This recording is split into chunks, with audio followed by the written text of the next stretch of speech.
Okay. Let me know when you'd like to start, okay?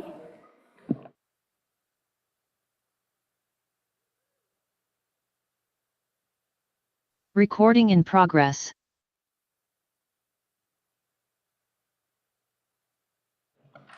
Commissioner Metz? Here. Commissioner Tucker? Here. Commissioner Gupta? Here. Commissioner Phillips? Here. Commissioner Croft? Here. Vice Chair Mauder? Here. Chair Scharf? Here. For the record, 7 present. All right, do we have any agenda changes, deletions, et cetera? Staff has no changes. Okay. With that, let's go to public comment. Do we have any speakers in the room? We have 2 in-person public comment. Our first speaker is Sven T.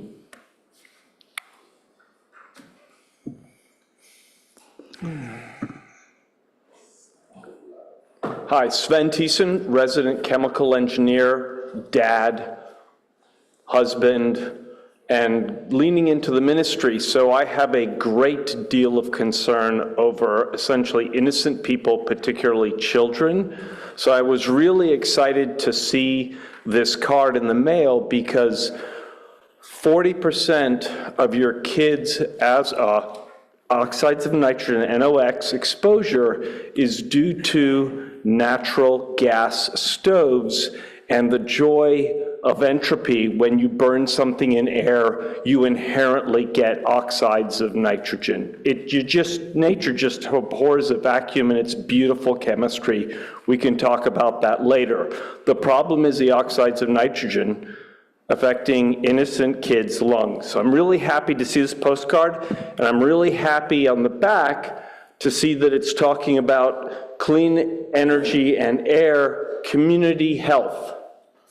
I would really ask that you guys push to use words like oxides of nitrogen, like 40% of asthma or nitrogen oxides loading is because of gas stoves, and be not afraid to use words like benzene and formaldehyde. These are known carcinogens that sometimes exceed World Health Organizations, sometimes exceed OSHA standards.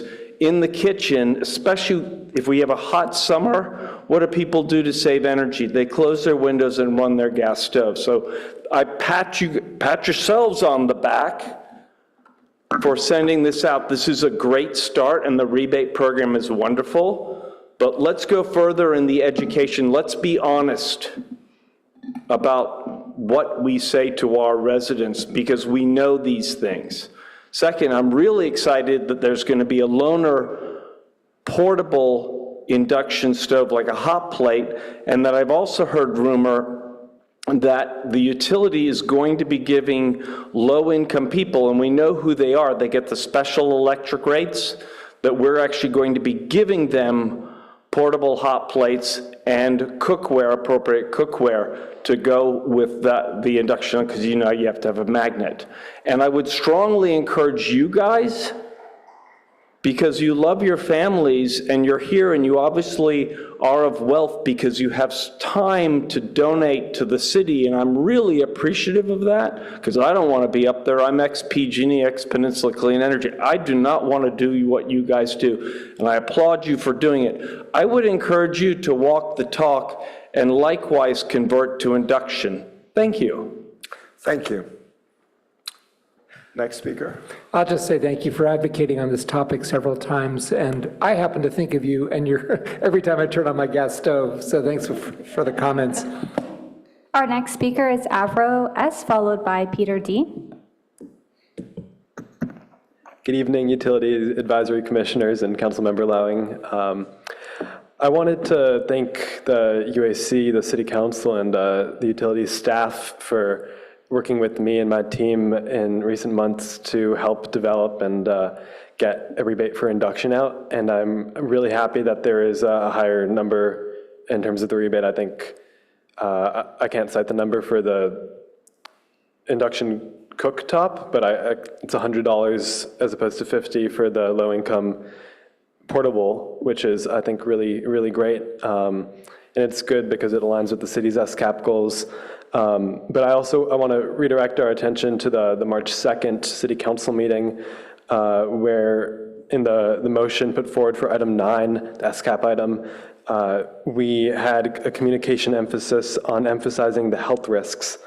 That's something, we have this induction rebate for a few reasons, because community organizations and advocates have said, this is something that is vital to electrifying the whole home, electrifying the gas stove. Commissioner Tucker, I hope you do get around to electrifying. I do think that as someone who has faced respiratory symptoms myself, and I continue to do on a daily basis, this is something that is super important for the city to address, and I hope that you all can collaborate with utilities and with sustainability and try to get something done to communicate about the health risks, because we have this rebate, from what I've seen, mostly because there are these obvious health risks, and we're trying to address that, but we're not communicating that. And I think that this rebate has the potential to do so much more if we do communicate that. I think that if we were to tell moms and parents that this appliance, when we turn it on, benzene and nitrous oxides enter the home at levels that if we were to apply the EPA benchmarks for outdoor air quality, they would be far exceeded when you were to apply them to indoor air quality. That's a concern. That's a concern when we're giving kids asthma and higher risks of developing leukemia and cancer. These are carcinogens inside the home, and there's something that the city can do. There's something that all of you all can do. So I really strongly urge you all to do something to collaborate with utilities and with community organizations. We are very, very thankful for the rebate. We are thankful for the loaner cooktop program that's going to be rolling out, I think, in April. And we want you all to do more to take this forward to the next step. And the next step we have identified is communicating why we're doing this, which is the health risks. Thank you so much. Thank you.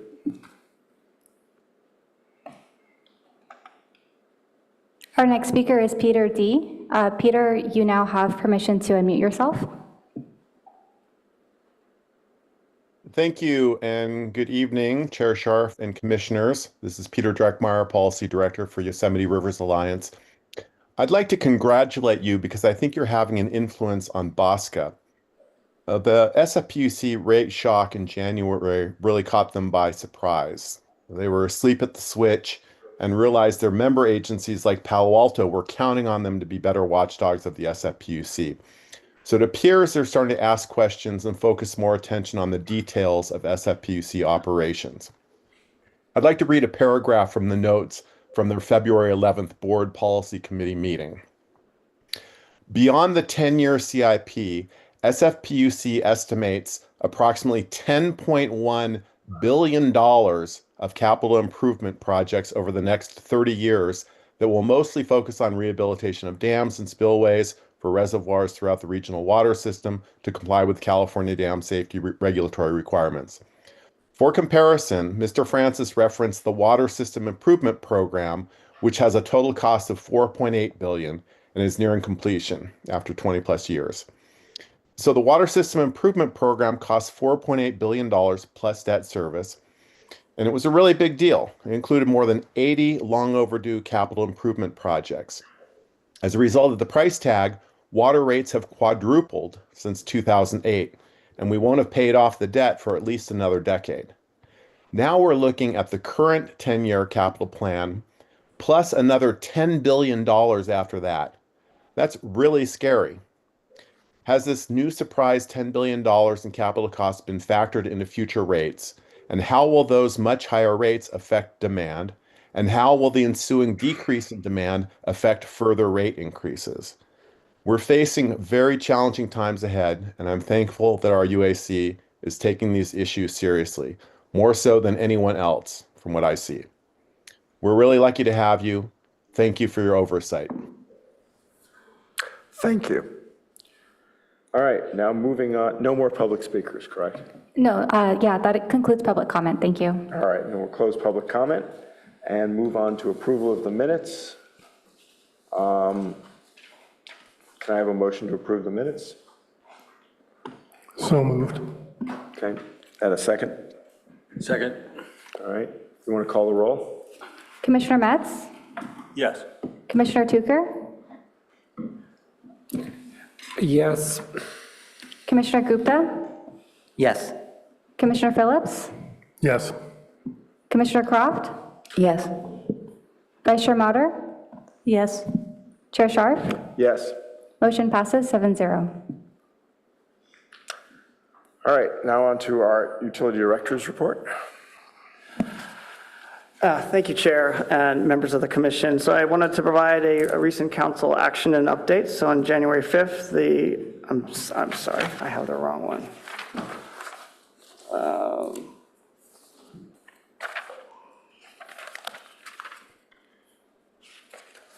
You know what, I'm going to go from memory.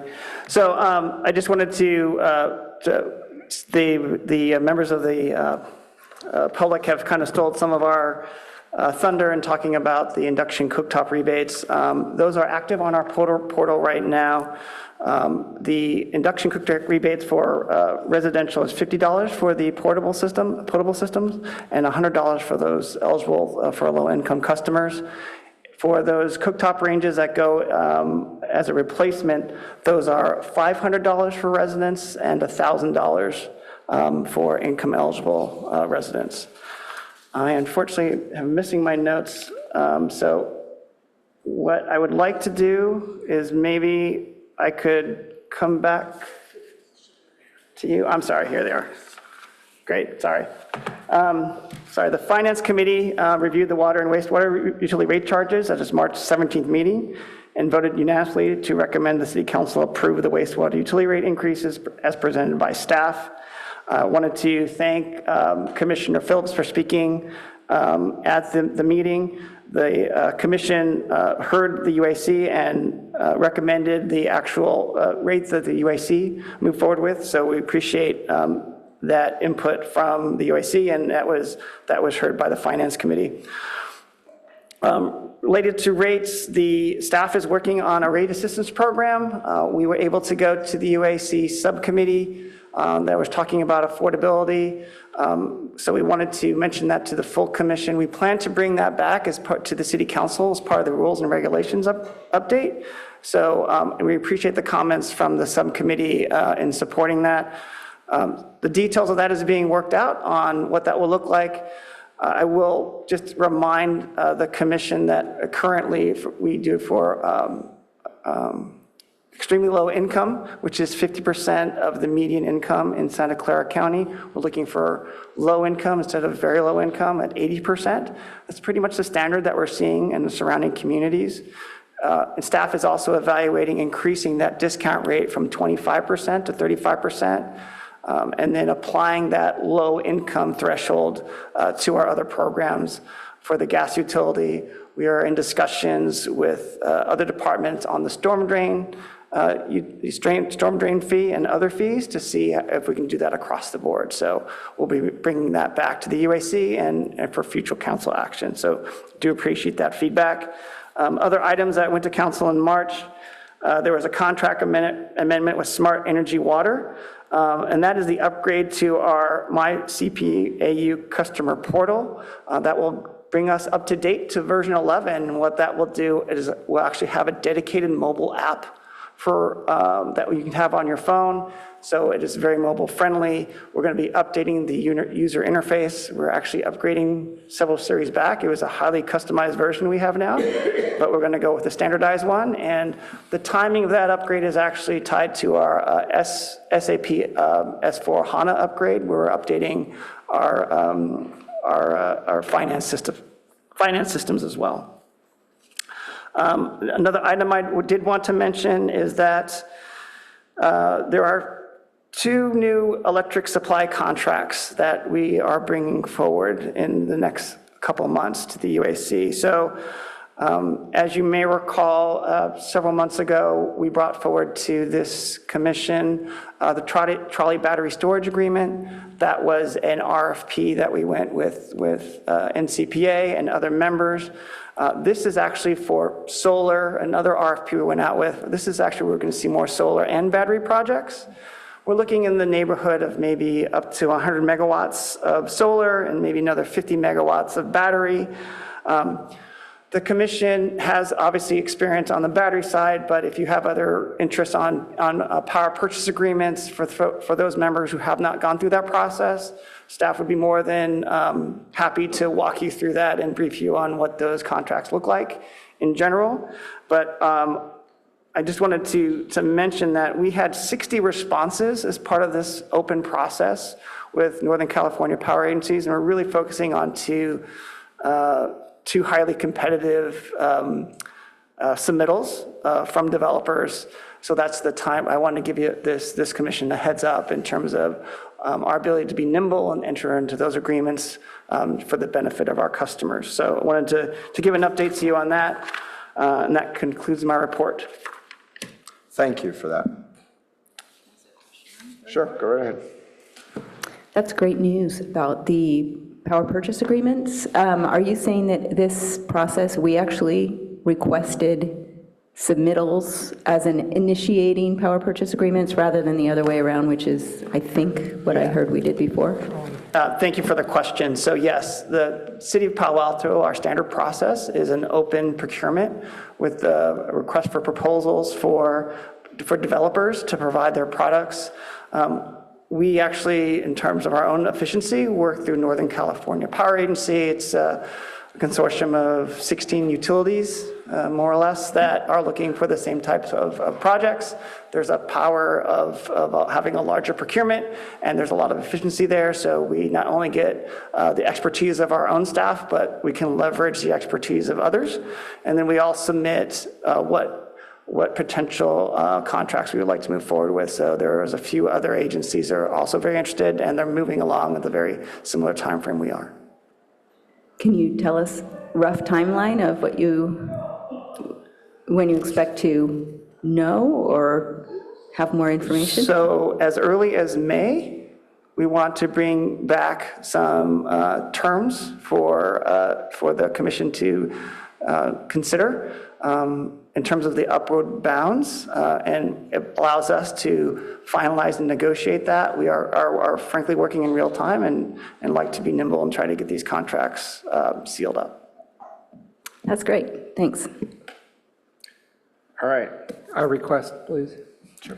Could I ask, and we do have a TAC, a subcommittee to discuss electric, but whether it's here or there, could I ask that we be talking about this new exciting, it's very positive, but still, could we be talking about this BESS deal, this solar and storage deal, which sounds like it's as big or bigger than the trolley agreement? Could we be talking about that in the bigger context of all of our power agreements when we have electric on the agenda later today or in this meeting? We'll be talking about uncertainty around hydropower might be in decline, and so to say we're bringing on up to 100 megawatts of capacity is great, but how much of it is replacing what we're losing? How much of it is new? How does it tie into peak load demands?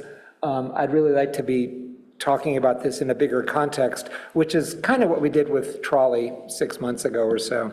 That is an excellent point, and appreciate that feedback. We will be bringing forth those graphs that we had in the past, showing those gaps and showing how these projects, up to 2 projects, may fill those gaps in context of our overall supply. I think the larger conversation on resources is always on the top of our mind. That said, I do want to not have that delay our conversations in trying to move this recommendation forward to enter in these agreements, but we will be adding that as a layer as part of our presentation to the UAC.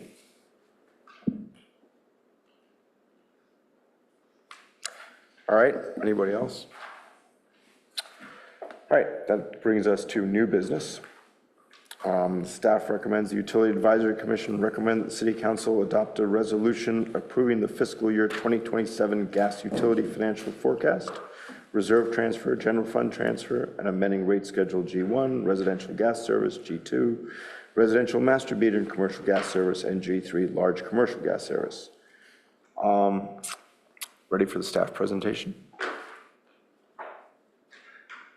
So I'm going to kick it off, and then I will pass it over to Lisa Belair, our Assistant Director, And then we'll Eric Wong, our resource planner, to talk about the rates. So next slide.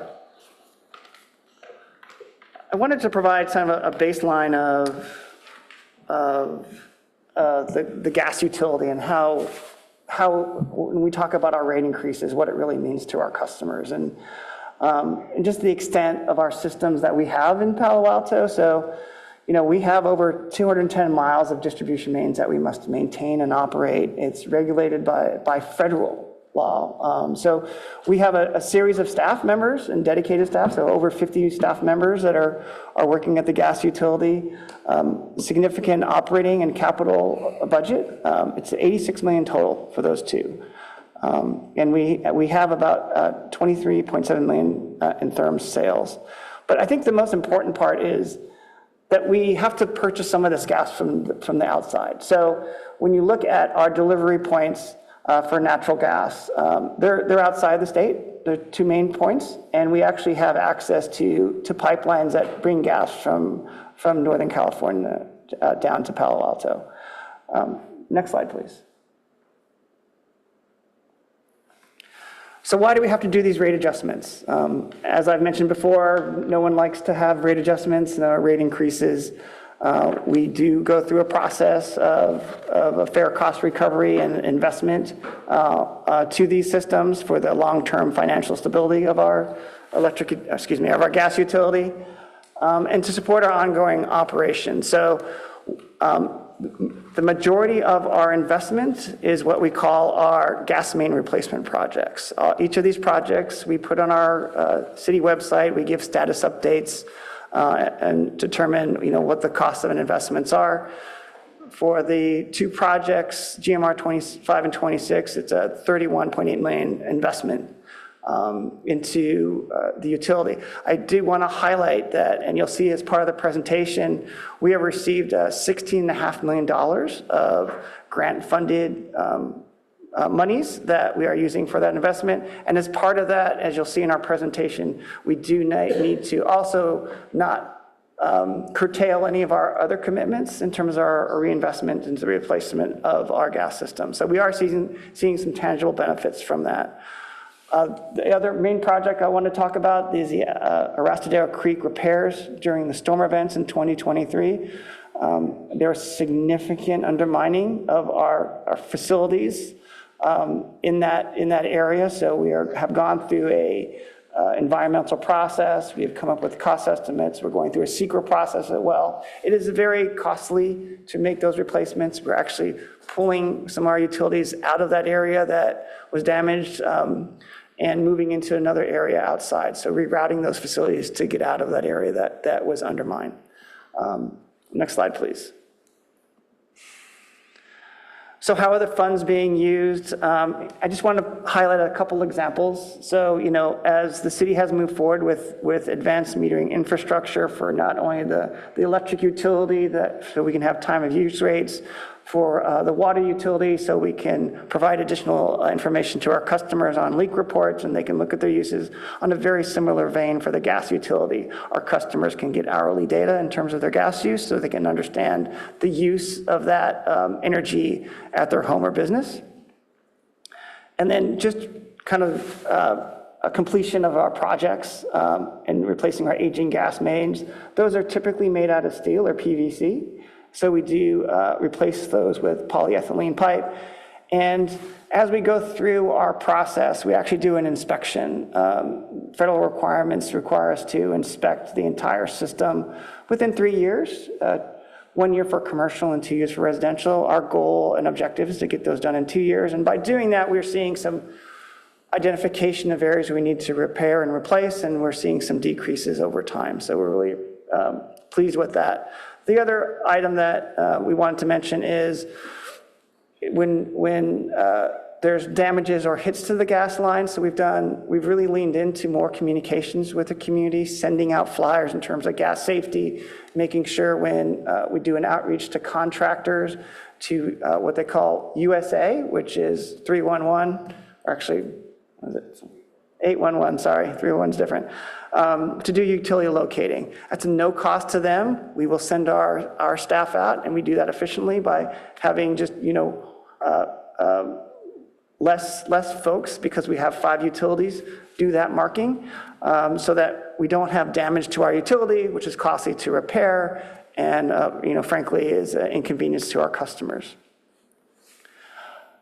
We also are going through, and just recently, just across the street from City Hall, if we have what we call substandard gas services, we take a look at those and proactively replace those in kind.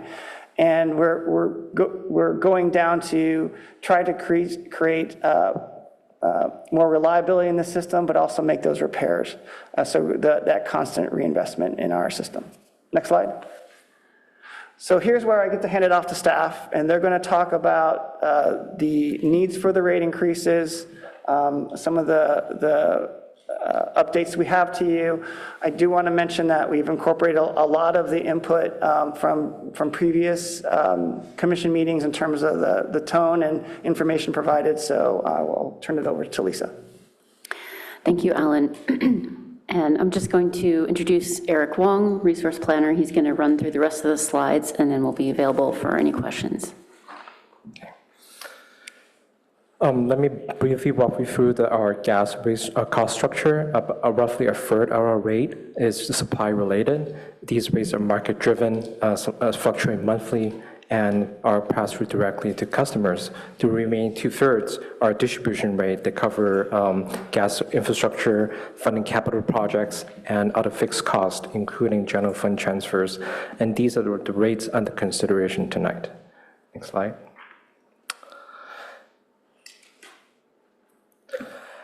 This chart shows the cost and revenue projection for the gas utility. The proposed rate adjustment for the gas utility is a 9% overall rate increase for FY27, or a 14.5% increase in distribution rates, which translates to approximately $7.30 per month for the typical residential customer.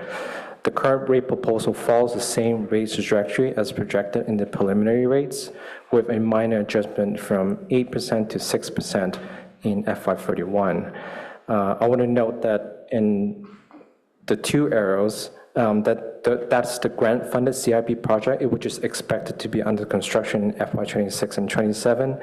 The projected expenses is about $11 million in FY26 and $5 million in FY27. The gas utility will receive the equivalent amount as grant revenue. That's why the expenses and revenue in both years are elevated. Also, as a condition of that grant, CPAU must maintain funding for the already planned project. Therefore, the originally gas main replacement project GMR 25, budgeted at $9.8 million, initially scheduled for FY28, has been reallocated $729. Therefore, the CIP cost for those for the next 4 years is slightly elevated. Additionally, revenue is projected to exceed expenses in FY30 and 31. The resulting surplus will be mainly used to replenish the CIP reserve, which is currently depleted. Next slide. This slide shows our typical bill comparison for residential and commercial customers. I want to highlight that under current rates, Palo Alto median residential bills are about 11% below PG&E's, while Palo Alto's commercial class bills are higher than by comparisons. Next slide. This chart was recommended to be shown by the UAC to highlight our key drivers of rate increases. I mentioned the CIP portion earlier, but I want to highlight that due to the compared to last year's projection, we're anticipating a low forecast. So we're projecting about 2.2% of that increase is attributable to lower sales revenue. Next slide. This chart shows the gas supply load forecast compared to last year's load forecast. Usage remained low in FY24 and 25, with 25 actual gas usage approximately 8% below forecast, reflecting a milder weather condition and the likely impact of ongoing electrification efforts and efficiency improvements. Staff worked with a consultant to develop a revised gas load forecast, which projected usage approximately 4% lower than previous forecasts over the next 5 years. Staff conducts load forecasts annually and will continue to reassess the long-term trend as new data becomes available. Overall, declining demand will put upward pressure on rates as fixed costs must be recovered over fewer units sold, and staff will develop a long-term strategy to address this transition. The ASCAP team is working on a gas transition study and plans to provide a status update to the UAC tentatively scheduled in June. Next slide. This chart shows the operation reserve projections. The operation reserve is projected to dip below the risk assessment level due to lower sales revenue and elevated CIP expenses, as mentioned before. But with the current rate trajectory, the reserve is expected to recover above minimum by FY28 and reach a target level by FY31. Next slide. I'll skip over the next few slides really quick that notes our outreach strategy, cost containment, and proposed budget reductions. Can skip through the next few slides. One more back. Actually, 2 more forward. Sorry. Okay. Here's a summary of the rate proposal. As mentioned earlier, we're proposing a 9% overall rate increase for FY27 or a 14.5% increase in distribution rates, and showing some of the highlights that I've mentioned earlier. Next slide. This table captures our the residential median bill projection as proposed by the utility. We are proposing a 8% overall rate increase or $36.3 increase for FY27, combining all the utility. And this table will be shown again for the electric slides. Next slide. So staff recommends the UAC recommend the City Council adopt a resolution approving the FY27 gas utility financial forecast, including amending the gas utility reserve management practices, approving the transfer up to $1.5 million from the gas utility operating reserve to the distribution rate stabilization reserve at the end of FY26, and transfer up to 18% of gas utility gross revenues received during FY25 to the general fund in FY27, and amending the rate schedule as listed. I do want to mention for item number 2, that is the gas hedging program. It was approved by Council in August 2024, is to include a gas price mitigation adder of 5.5 cents per firm to the commodity charge. This revenue of this adder is to be collected in the distribution rate stabilization reserve. This is the end of the presentation. We welcome your feedback and are happy to answer any questions. Okay. Anyone have any questions?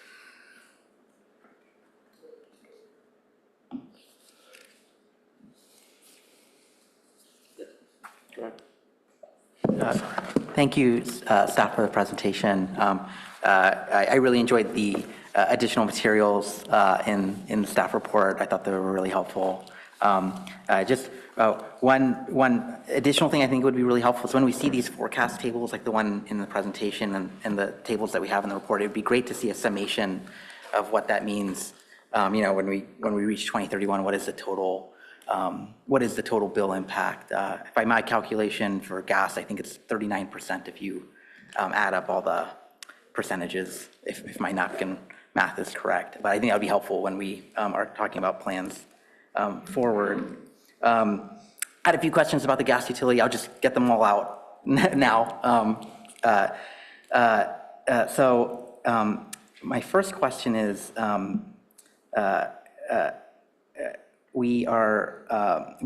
it seems we've removed the gas decommissioning planned CIP from our estimates. And that was about $3 million a year. Does that mean that our forecasts, as in this staff report, are currently understating what our expected rate increases might look like because we're no longer including that pending the additional analysis from the consultant?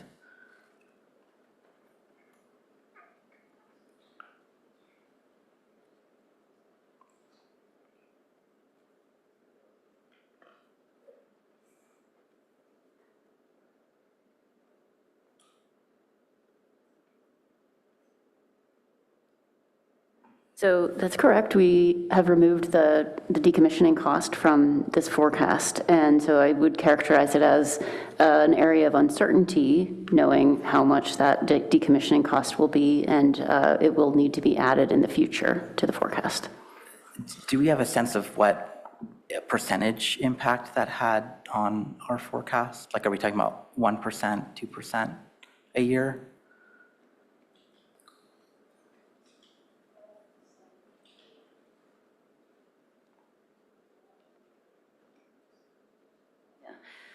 So in the gas utility, an increase of about 700,000 would be 1%, but the increase, if you increase the rate by 1%, then you get 700,000 every year.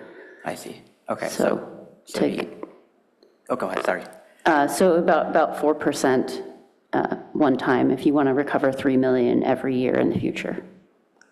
4% one time? Or is it 4% a year? 4% one time. 4% one time. I got it. Okay, that makes sense. Thank you. In terms of the kind of future planning around gas decommissioning, we're going to have it seems like the kind of trajectory that we have in our gas utility is increased capital costs. We're building out or maintaining our assets, but we're going to be spreading out those costs over fewer and fewer therms over time. Is something that the consultant is looking at is maybe a tipping point as to when customers might electrify? It's said another way, should we be continuing to make investments maintaining our gas utility, or should at some point we be planning for obsolescence and notifying residents that we're no longer going to be maintaining the gas utility past a certain end of life, and that folks should begin planning to transition? And the point of the question is, are we spending money to maintain something that we're also actively studying to decommission? So I'd say that is a great question, and it's not something that this team is prepared to answer tonight.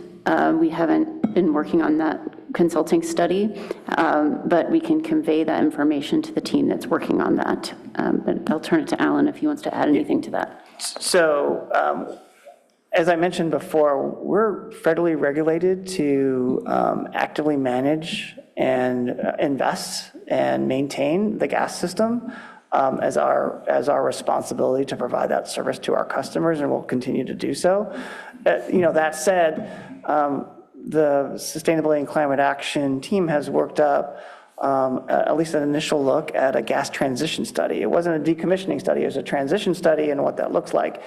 We have updated our distribution models for the gas utility in terms of what that would look like, and I think there's more work that needs to be done.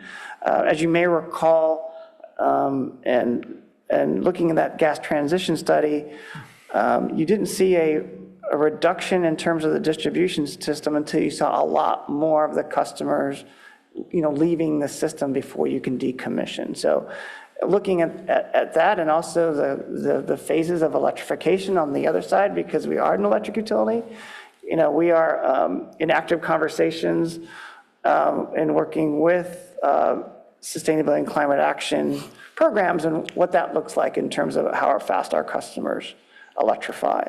At the same time, the California Public Utilities Commission is looking at potential pilots of what that would look like in the investor-owned utilities.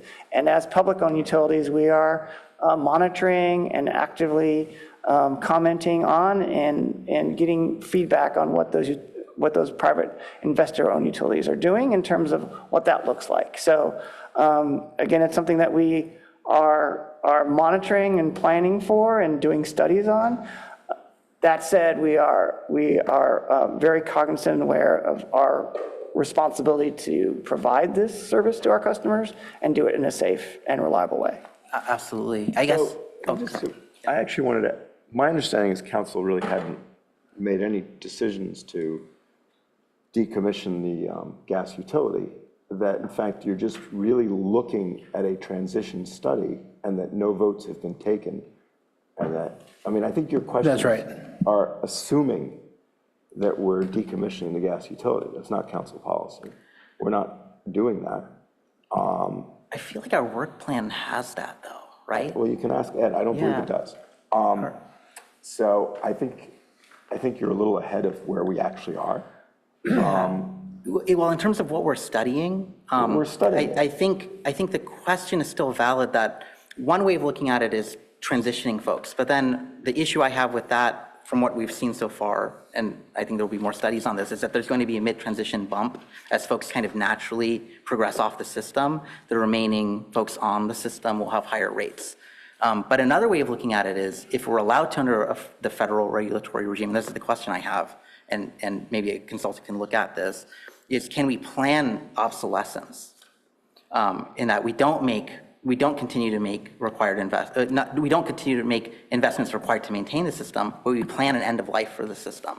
And that's potentially one way to get to avoid a mid-transition bump, is that you move residents off the system because you've essentially obsoleted it. So that is one area that I'd be curious. I think it's a good question to ask the consultant, but I think they're going to be doing that. I mean, I think we're pretty far away from that. If I could jump in and note something back to your questions. But we're asked tonight to express opinion to vote on gas rates. And at a 30,000-foot level, when you look at the charts in this deck, we're talking about volume that has been flat to falling over the last 10 years and will continue falling according to projections. So, to Utsov's point, volume is declining. And whether we've planned or decided or just talking, there's lots of talk about decommission, AKA transition, in the community. And yet, if you look at the cost projections for the business, we're talking about $20 million almost, I'm eyeballing it, in operations, which is almost double what it's been in past years, like 3, 4, 5, 6 years ago. So operations expense for this business is doubling. And the CapEx that we're plowing into the business in this year alone looks to be about equal to what we've spent in total combined for the last 5 years. So we're investing more and more in a business, both in CapEx and in operations costs. We're investing more and more to the tune of about $40 million in a business that is in decline, and we're talking about decommissioning it. So that is a bit of a head scratcher, I think, at the highest level. Back to you. Yeah. Thank you for stating it so clearly. Thank you. I have a specific question on our CIP. If you turn to packet page 11, this is table 3, gas utility costs. Actually, no, maybe it's not this one. Actually, package page 15, table 4, projected CIP spending. I noticed a big chunk in 2026, it seems to vary, is CIP salaries and benefits. Is that, could you explain what that line item means?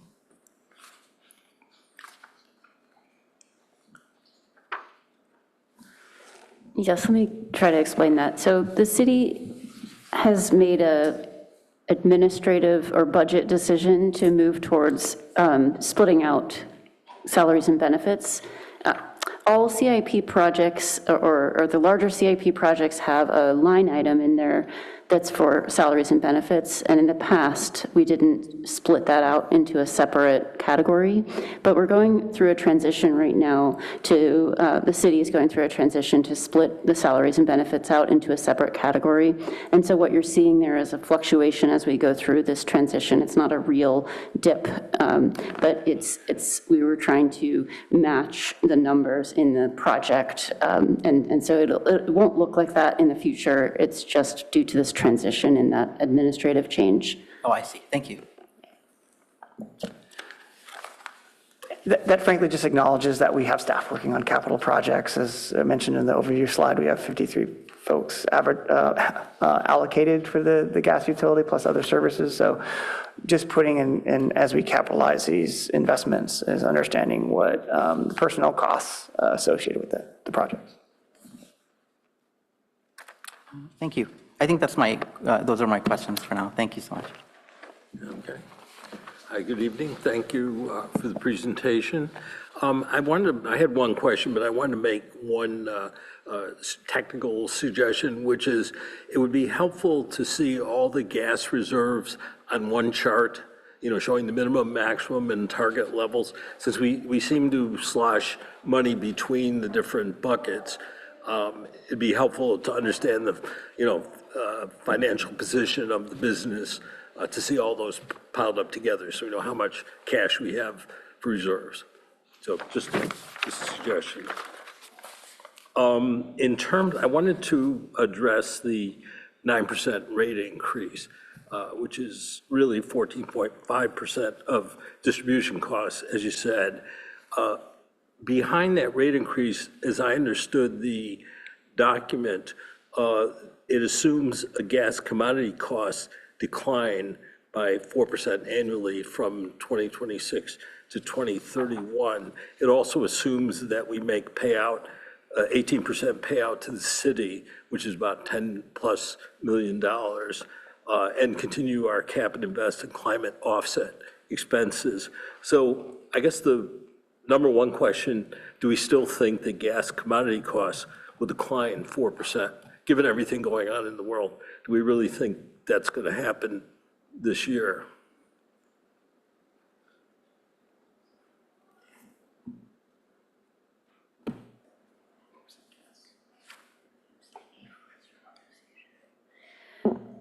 So we are forecasting that the usage will decline by 4% during the next several years, and we do have a forecast for the commodity, but I don't know off the top of my head what the percentage is there. If you have a page number reference, that would be helpful. The gas rate schedule, page 4, says, looking ahead to the 5-year forecast period from FY '27 to 2031, supply-related costs are expected to increase at an average annual rate of 2%, with commodity costs projected to decrease by about 4% annually. Okay, and so that is a combination of the price and then our quantity as well. And so those things combined, we're looking at, that's our latest and best forecast for our gas commodity total cost, or gas supply total cost. In the recent days, when there's been fluctuations in the prices, our prices have not fluctuated that much. And so, our analysts that are looking at this information have not seen a large fluctuation for what we expect to see. And so I would still say this is our best forecast at this time. But we do update the gas projection, both the price and quantity forecast every year. And so we will continue to do that going forward. Right. I mean, my suggestion is, given what's going on right now in the world, that it seems, with oil prices, fluctuating all over the place and generally speaking going up, it seems natural gas will tend to follow that. And it seems like, to me, it seems really unlikely that gas commodity costs will be 4% lower a year from now than they are today. But the reason I wanted, I didn't want to debate that. I just think we should really relook at, given everything going on. But the reason I wanted to address it is because the rate increase, the 9% rate increase, I think is pretty high. Given the discussion we had about other rate increases last month, or I guess it was the beginning of this month. So and I think the rate increase is high.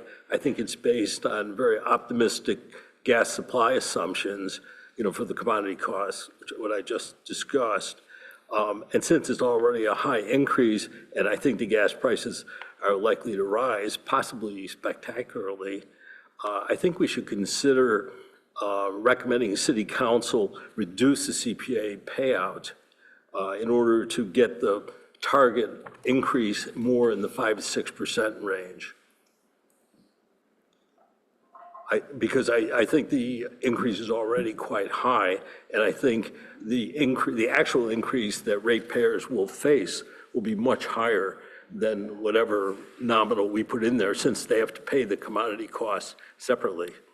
So I'm suggesting that we may want to relook at the payout to the city, which or at least in my view, that's not really a UAC decision, it's really a City Council decision.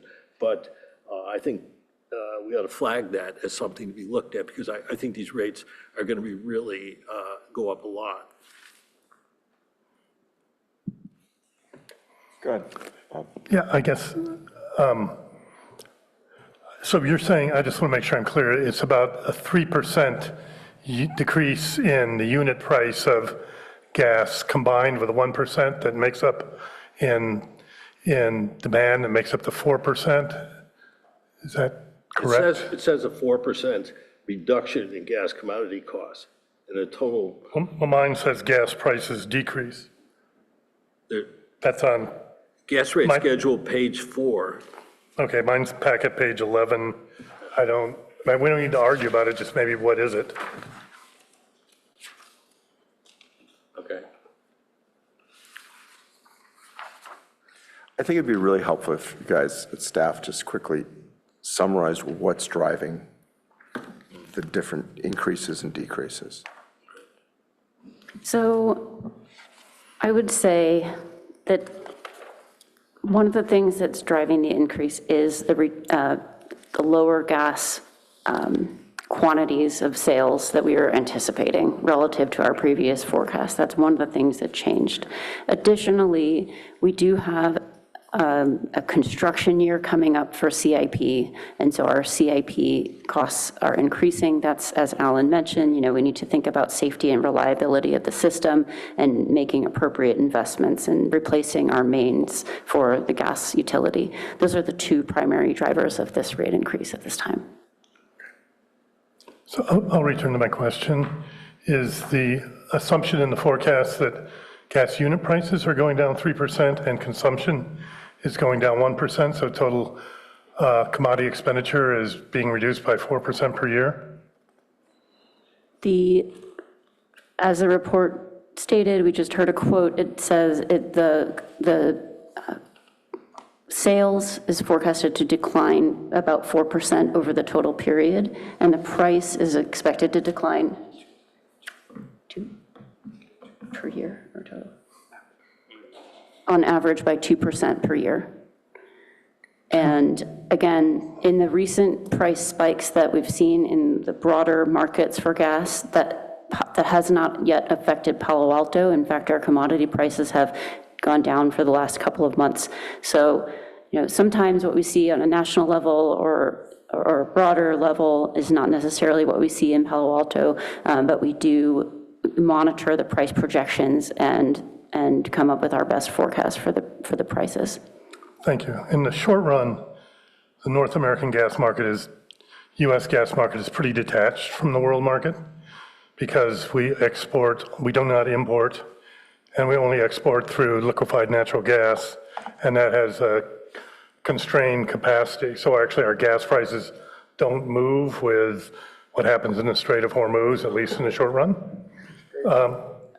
That is a completely accurate statement. The liquefied natural gas facilities are finite in nature. We're a gas producer in the United States, and that's why you see that detachment, as you were saying, between worldwide prices and the prices here. So not only are we tracking them here as a natural gas utility, we are also tracking gas prices with Northern California Power Agency. They have some thermal facilities that utilize natural gas, so there's an active conversation there and updates that we receive. So they're seeing very similar type of separation, even in this environment.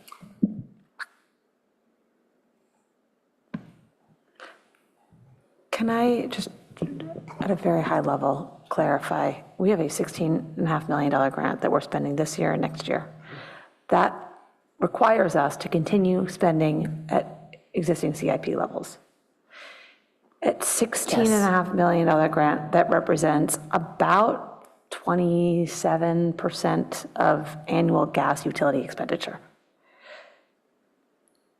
Right? I mean, it's a $60 million utility, 27, 28%, somewhere in there. Big number. So it's like a big grant. So it would be like really not a good thing to curtail any of that CIP investment, because regardless, we have a we have a regulatory commitment to maintain gas safety. And these investments are gas safety investments primarily. I assume, and please correct me if this is wrong, but these are mostly large gas mains going through the city, not individual service lines to individual houses that are being upgraded. And so even if we were to, in the future, adopt a gas decommissioning plan, you're not going to decommission the large gas mains in the city within the useful lifespan of the infrastructure that we're currently proposing to invest in. Is that a fair statement, or is that not an accurate statement? So it's a fair assessment that we, with this grant, we're replacing our aging infrastructure that need to be replaced, that provides gas service to a bulk of our community. So both residential and commercial. And I don't have a map in front of me, but something, we can show where those investments are going. I did want to mention, as we talk about rate increases, and I can't help but look at figure 5 on page 12. And that is our gas CIP reserve levels. So we just, figure 5 on page 12, packet page 19. And that's our gas CIP reserve levels. So as you note there, and as we've talked to the commission about having adequate reserve levels, we really do not have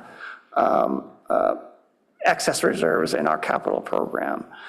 We are trying to build those reserves and bring those up over time and get them into that medium point, but we are not there yet. So there's this is going to take some time to make those investments. That's why you see some of the lumpy changes in terms of our rate requests to the commission and to the city council, is because we do not have reserves to rely on.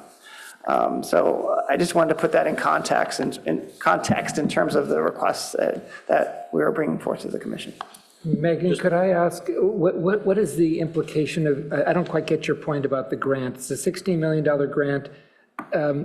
Taking it or safeguarding it, does that have any bearing on the fact that we are significantly investing our expense and our CapEx in this utility business that is in decline?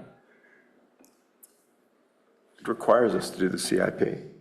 Yeah. How much of the It represents about a year. I mean, if I look at this, it says that our typical CIP expenditure on an average is less than $16.5 million a year.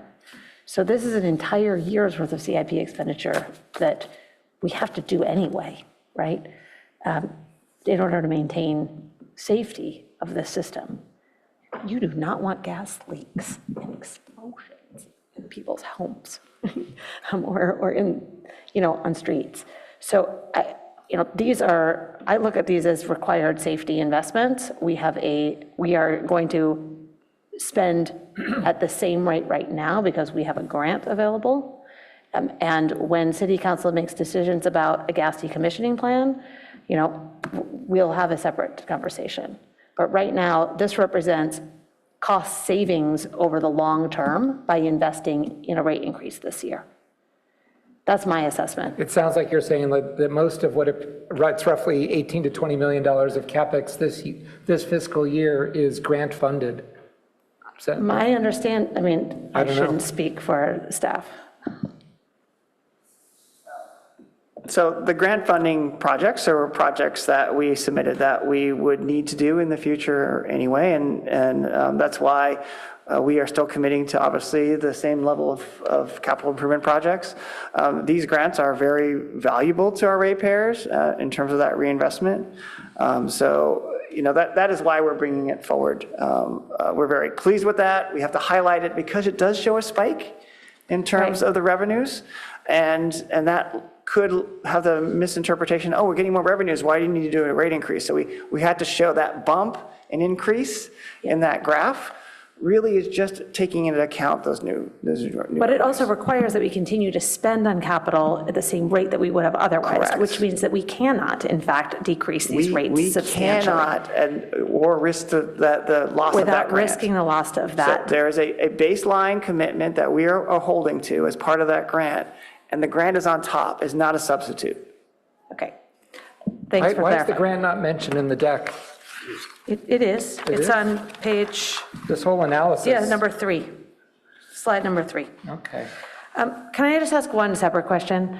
Has the cross-border inspection service, or cross-border inspection program, sometimes that's listed, usually it's listed under the gas utility. Is that finished?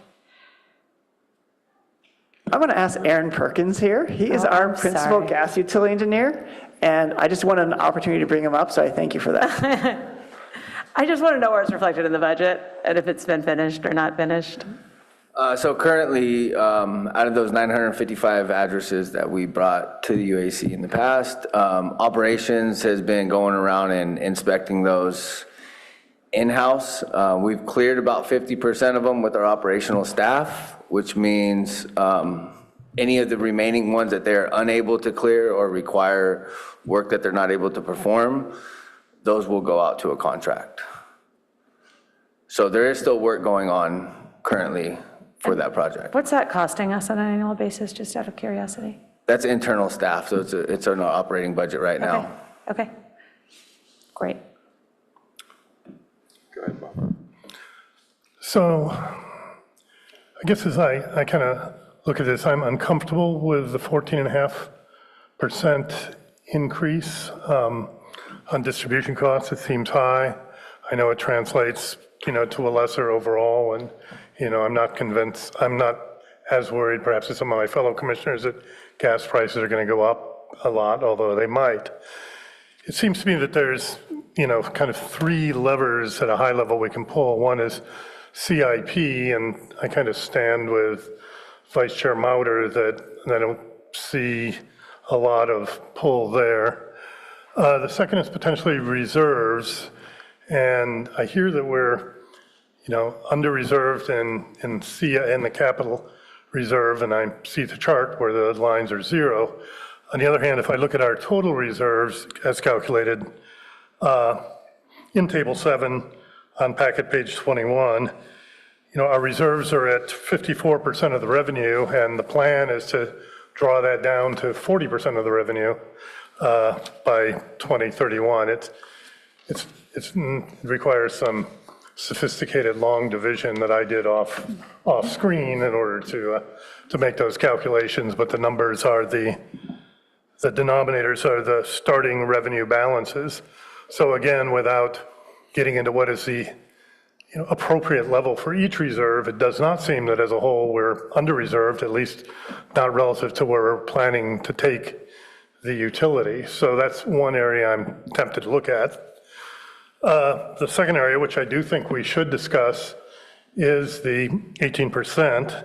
I mean, the staff recommendation is very open-ended. In fact, so open-ended that I would not include it in a resolution because it merely restates what I believe Measure L said in the first place, which is, the city council can transfer up to 18%. I think city council, tell me if I'm wrong, Ed, is probably pretty aware of that fact. So we probably don't need to put it in a resolution.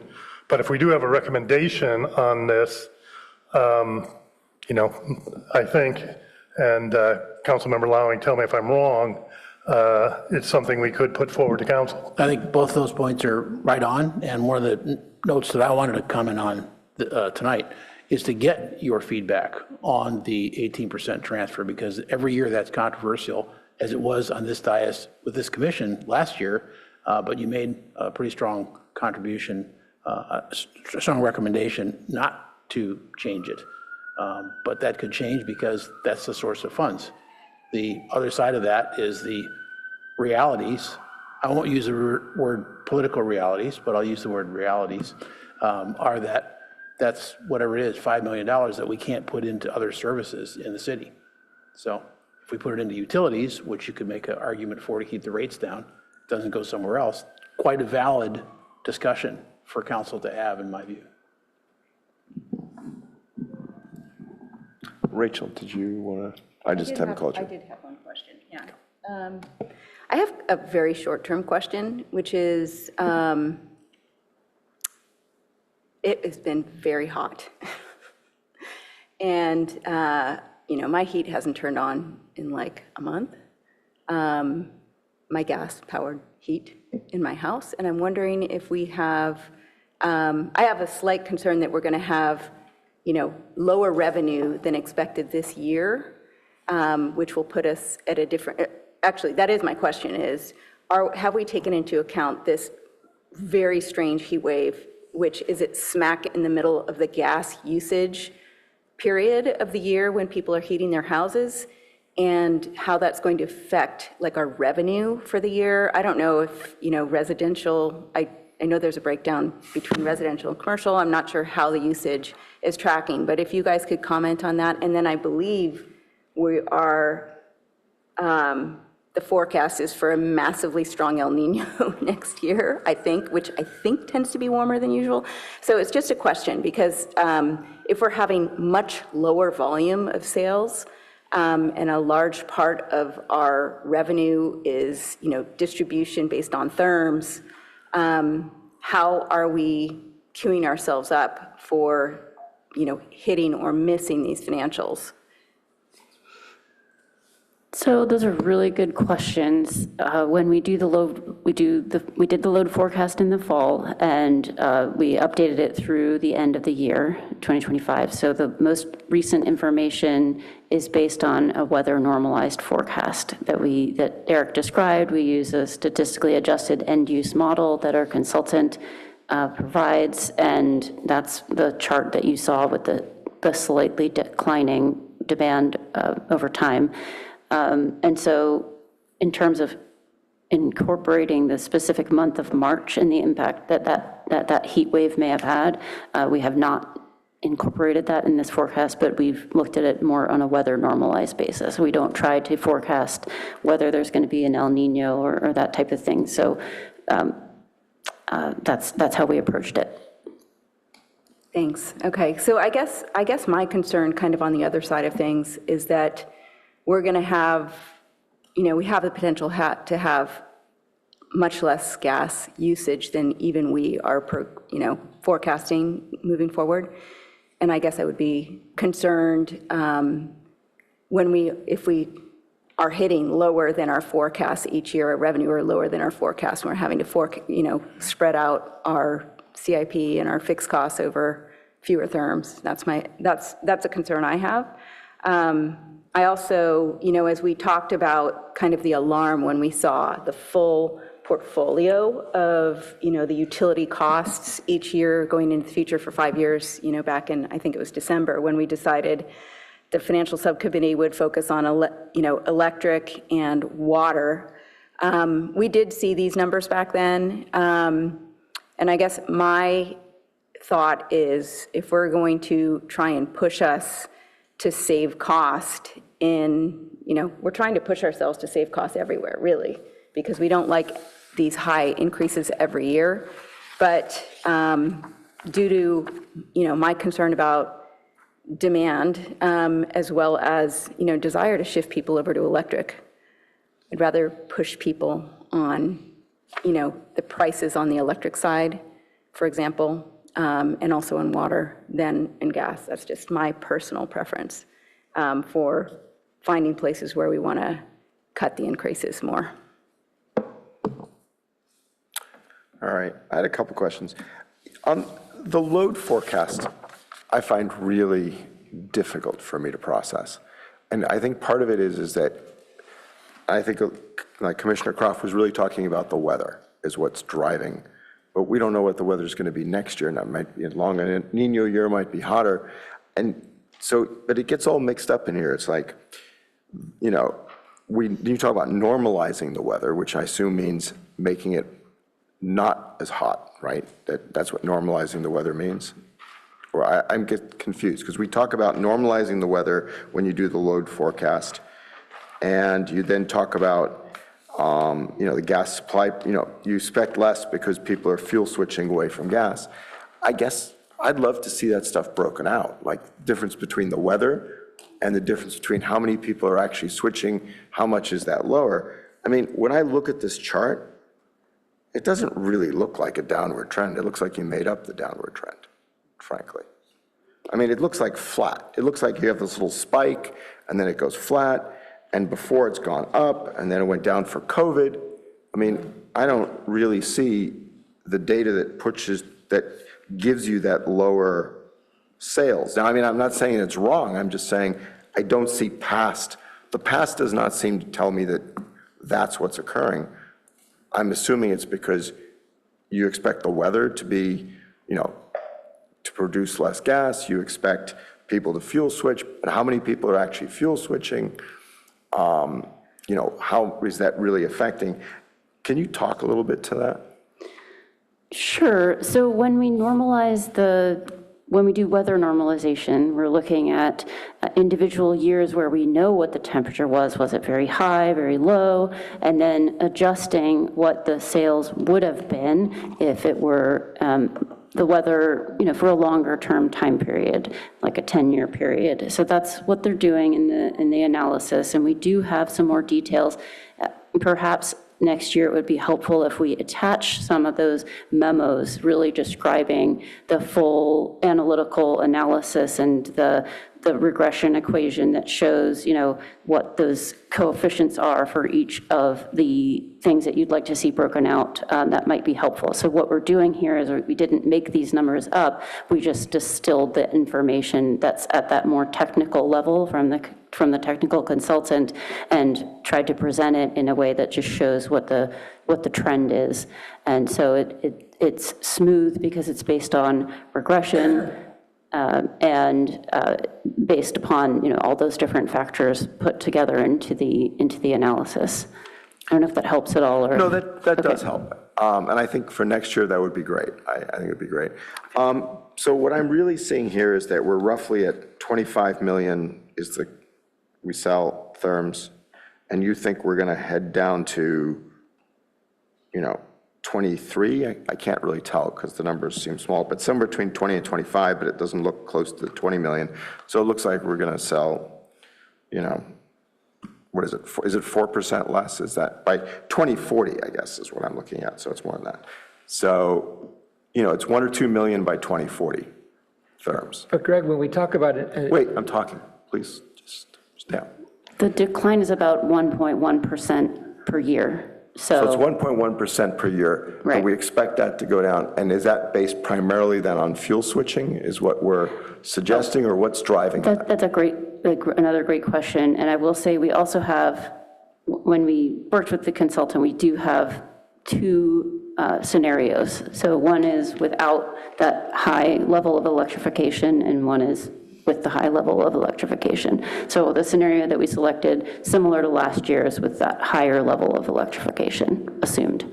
Okay, so it's assuming a high level of electrification. Yes. Do you know what this would look like if you assumed a medium level of electrification or a low level of just, you know, because normally there's three. There's a high, low, and medium case. We're going to have to look that up for you, but it's a slightly less slopey line. I have to look up what the percentage of decline is per year. And if we had the low level of electrification, would that, this is the part that matters for tonight, would that change at all your suggestion on where rates should be for 2026? I'm assuming no, right? But I'm just asking. Let me look at what the number is, but I believe that in the short term, it's a very, very small difference and it would not affect the rate proposal, but that in the more cumulative, longer time period, that trajectory might change. Right, no, that's what I figured. But I figured for this rate increase, it doesn't matter. Yeah, I'm going to look up the memo right now and speak up if that is not correct. Because what I heard you say is what's driving the rate increases is CIP, reserve, building back the reserves, and declining sales. That's the three things I heard. So I was trying to understand the declining sales part. Okay. And if we worried less about building up the reserves, how much lower rate increase could we, building on Bob's discussion basically, how much of a lower rate increase could we see? So I'm glad you asked that. If you could look at packet page 19, there's a table there.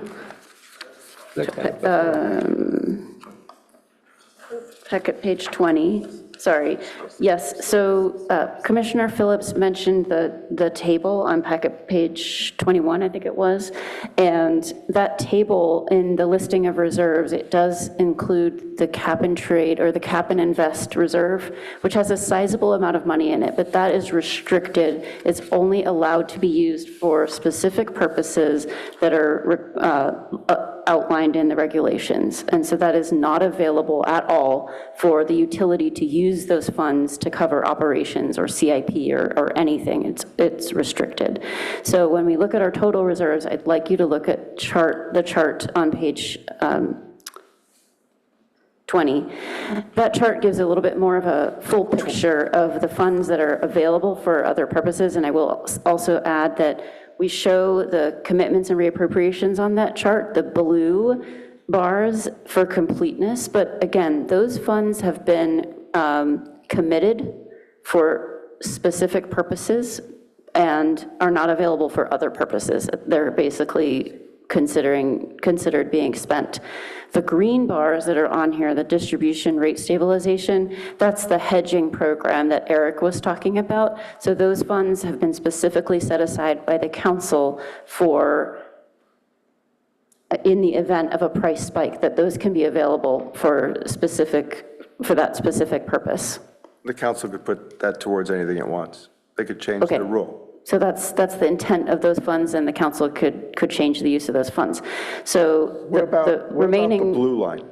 The blue is the commitments and reappropriations. So what goes into, what are we talking about commitments? Those are funds that we budgeted to spend in a certain year, and that we either entered into a contract or we didn't quite enter into a contract, but we're still planning on spending those funds for that purpose. But when you say those funds, are those CIP commitments? I mean, what kind of commitments are they? Both operating, like a contract that we've entered into, or it could be a CIP construction project. It could be one or the other. But if you haven't entered into the contract, then you're just rolling it forward because you expect the contract in the future. And that would be the reappropriations. And that's the reappropriate. Do you know what percentage are currently committed and what are reappropriations?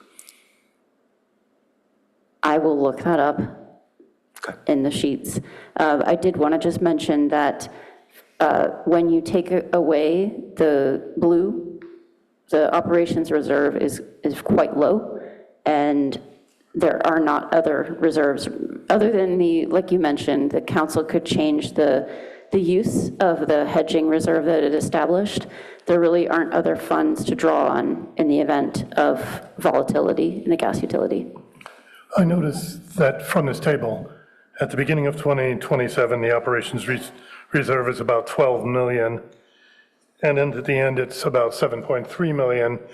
You're moving 1.5 of it over to the distribution rate stabilization. What's happening to the rest of it?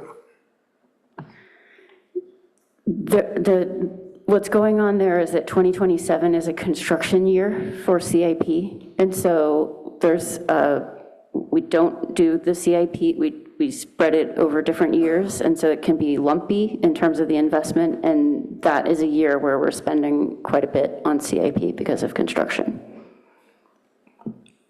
Maybe explain that to me. My fellow commission members understand that. It seems to me there is a pot of money in the reserve at the beginning of the year, and then there's a pot of money in the end of the year. And how does the level of CIP impact the difference between those two?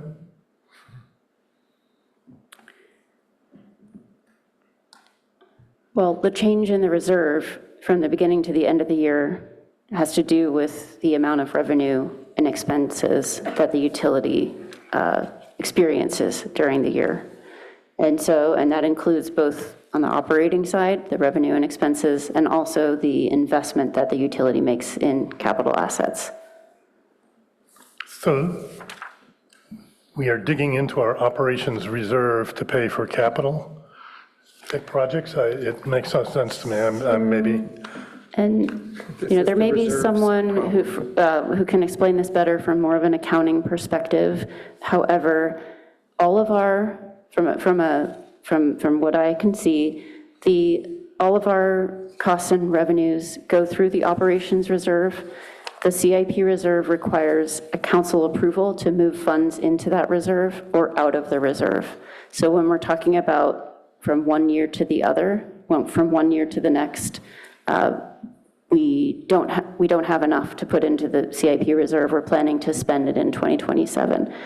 If you would like, as a cleanup item, we can transfer some of those, we could recommend to transfer some of those operating dollars into the CIP reserve in 26 and then take them out in 27 for the purpose of CIP.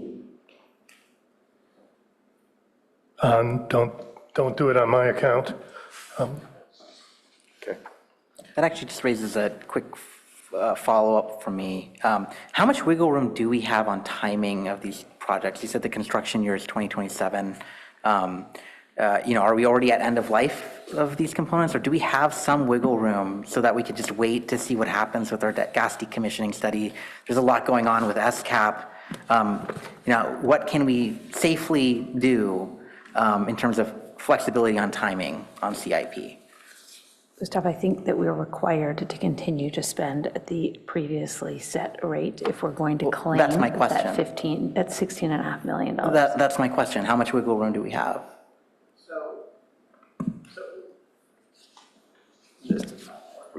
So we do have to maintain the same level of commitment to, and I'll ask Mr. Perkins to correct me if I'm incorrect here, but same level of commitment that we had to meet and to get that $16.5 million. So there is frankly no wiggle room, quote unquote. What is that number? Past our current commitments.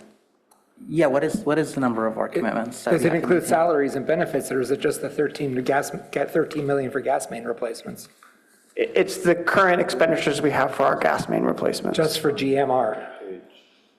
Okay. Do you have the exact? That's different than, the total CapEx number.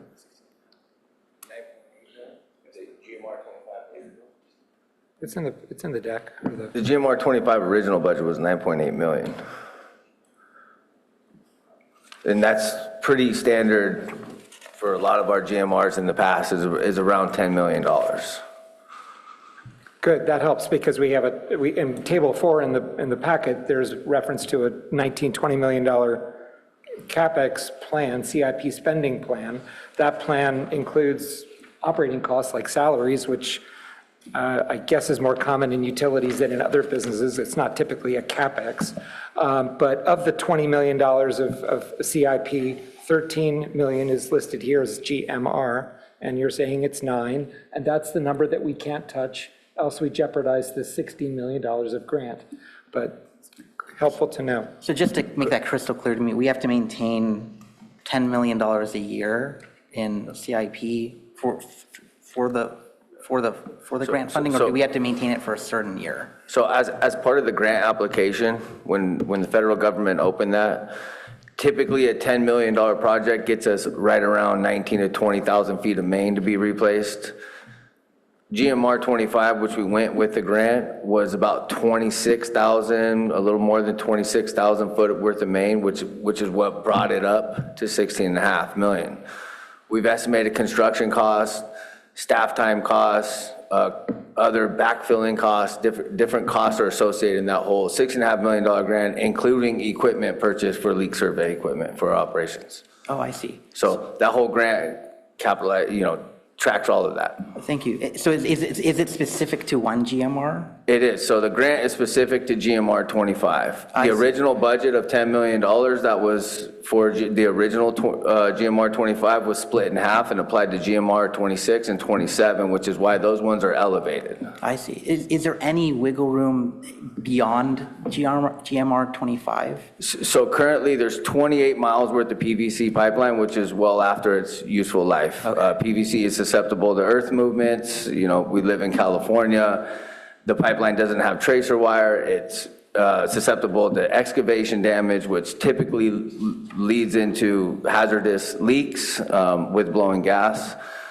So the PVC lines are well after their expected life expectancy. Now, we also target steel pipeline that have a large number of leaks on it, whether that's through different pipeline components or just corrosion in general. And so we are targeting those. There's not a lot of wiggle room on those.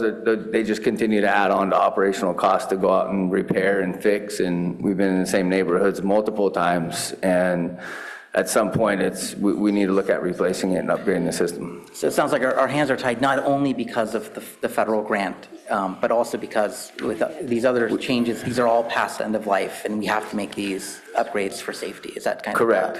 of Correct. upshot? Okay. Yep. Thank you. That's very helpful.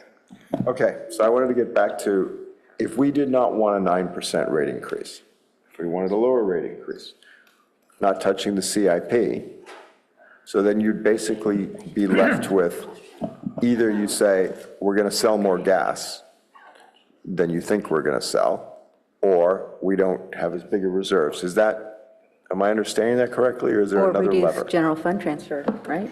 Or the general fund transfer.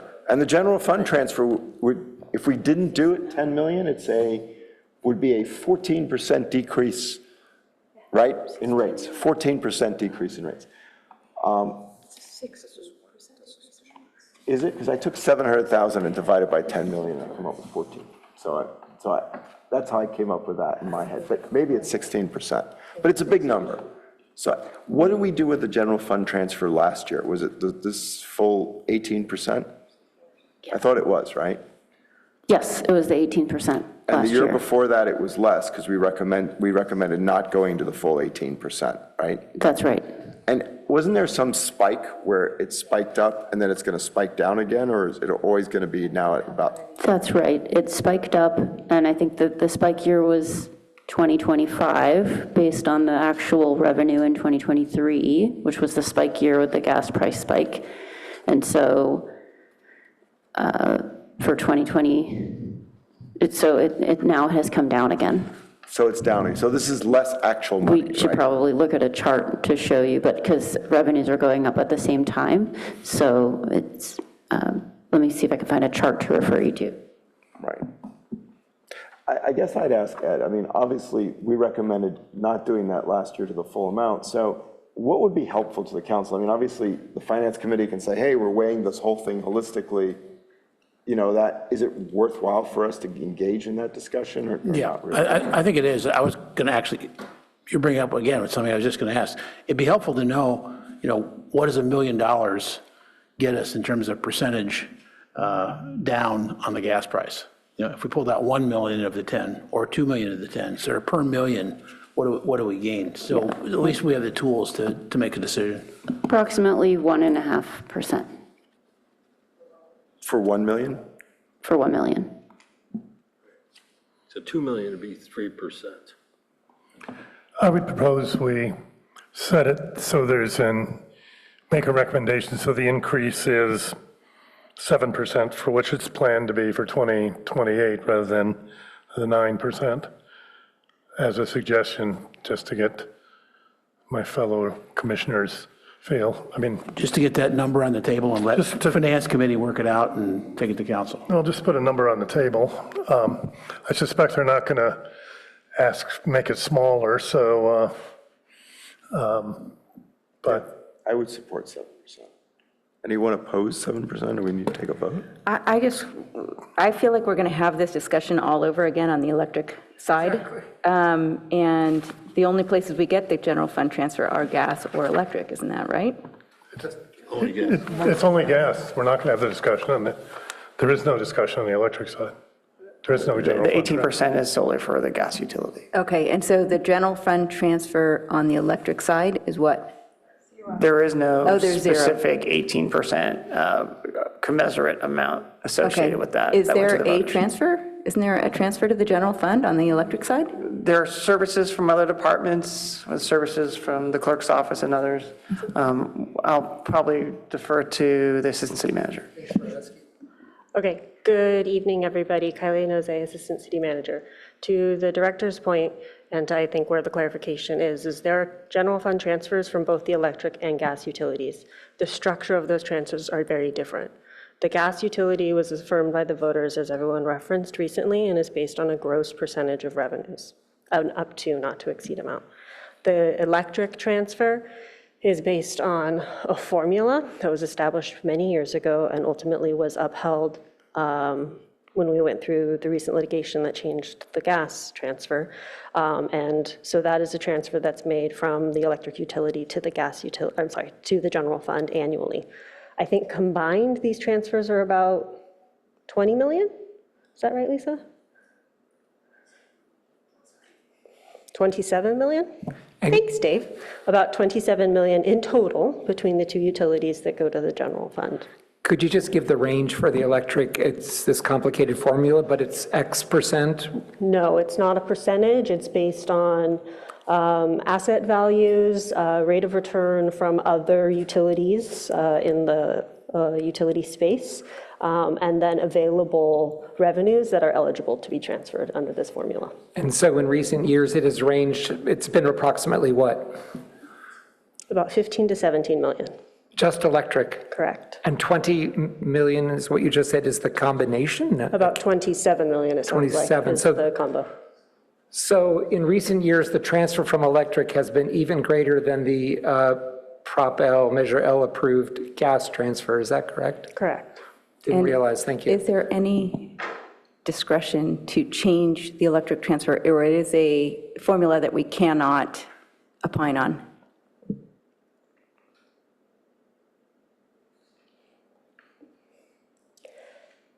The council can do, at its pleasure, a change in policy.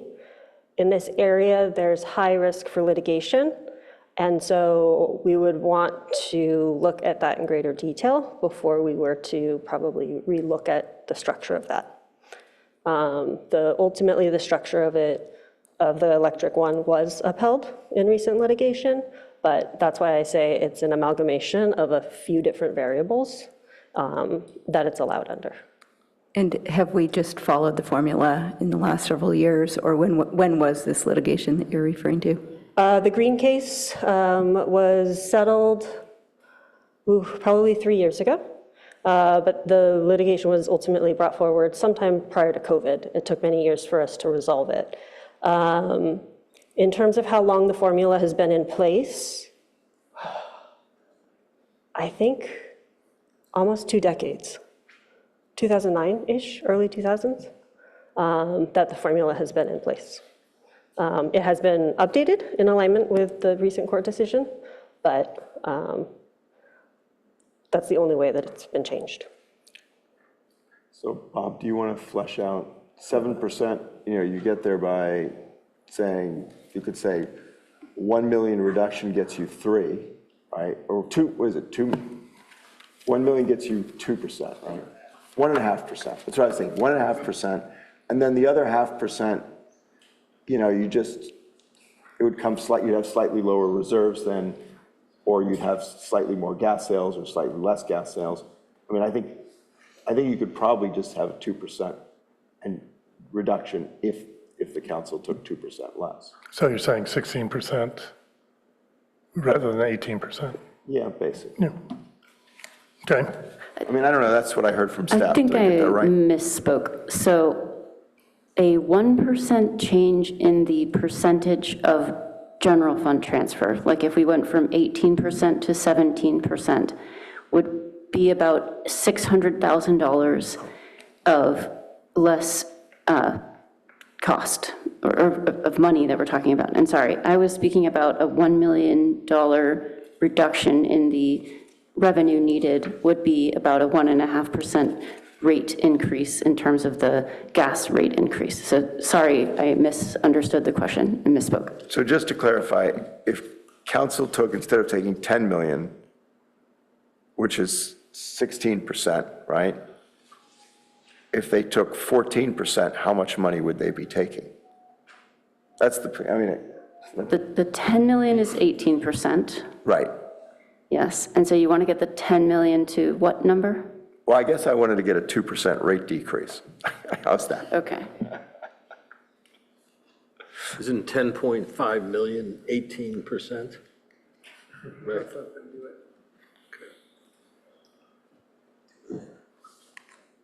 I'll just add while staff is working on the math. The policy direction, I think you're asking these for orders of magnitude to help with the policy direction, but ultimately in the recommendation from the commission, I think the policy level of we would like the rate to be decreased by X percentage, rate of increase would be the helpful allocate kind of direction so that staff can go back and refine these figures. I would be remiss if I didn't remind the commission and our council member that the general fund is looking at about a $15 million deficit this year. So as part of the budget proposals, we will be coming back with service cuts. And so any additional reduction in this transfer will mean additional service cuts. So just want to make sure folks are aware of the battle. Service cuts for the city, not Correct. for the... And that just brought me to one question. I thought I saw on the slide somewhere that we were getting rid of the vacant meter reading positions. Mm-hmm. Why are we not getting rid of the meter reader positions, all of them? Why just the vacant ones? I don't believe AMI is fully rolled out yet, and therefore we are making the eliminations as we're making that transition. But ultimately, once that's fully rolled out, we would make further staffing adjustments. There will still be needs for meter techs for folks if there is failures of the AMI meters or replacements, or if we get notified there's a tampering issue or some issue with the meters themselves. So we will still have staff. That is, over time, these meters will fail and need to be replaced. So, that we still will have some staff doing that. But we are eliminating those positions and that extra staff that was there to do these AMI deployments, and those will be ramping down over time. Shall I make a motion? Yeah. So I'd like to move that we approve the fiscal year 2027 gas utility financial forecast shown in the staff report and attachments, which includes amending the gas utility reserve management practices. We approve the transfer of an amount from the gas utility operations, we approve the transfer of up to 1.5 million from the gas utility operations reserve to the distribution rate stabilization reserve at the end of FY 2026. And we approve a transfer of gas utility gross revenues received during FY 2025 to the general fund in the amount that would result in a 7% overall rate increase.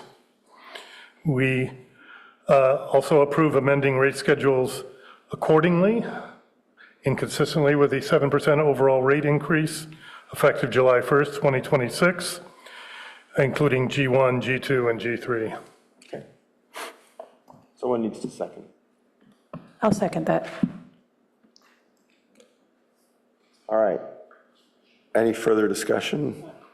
I'll just say, I don't actually support this, just based on my prior points on believing that we may have less demand, less sales volume, and the massive shortfall we have in the general fund, and the fact that this is gas, which is greenhouse gas burden. And so I think people may have less consumption in their houses, which, at a 9% increase rate may get them back to what you thought it would be if they had, as expected volume at a lower increase rate. So I am not going to be supporting this. I'll also be voting no on the basis that, as I said at the outset, we're talking about a business in decline. Greg, you were asking earlier, is it really a decline? The charts show that we were at 35 million therms. If you go back even further, Palo Alto was consistently over 40 million therms. We're now at, I think, 23 million and heading down. There's no question that this is in decline, like 50% in decline.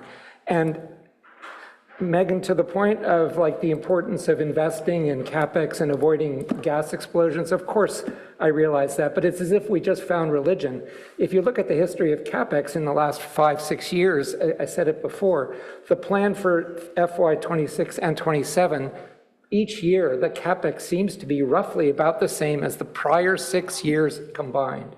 So where was all the concern about gas main replacement there? So these rate increases are based on significant growth in OpEx, significant growth in CapEx, in a business in decline, and I can't support it. I'll just respond to that and say that I just have a strong recollection of us being super conscientious about not doing any CIP because our commodity charges were peaking over the past couple of years, and so we were like hugely focused on keeping rates low. Those were charges we didn't have control over because they're pass-through charges. And so we underinvested both in our reserves and in our CIP. What you're seeing now is the implication of that.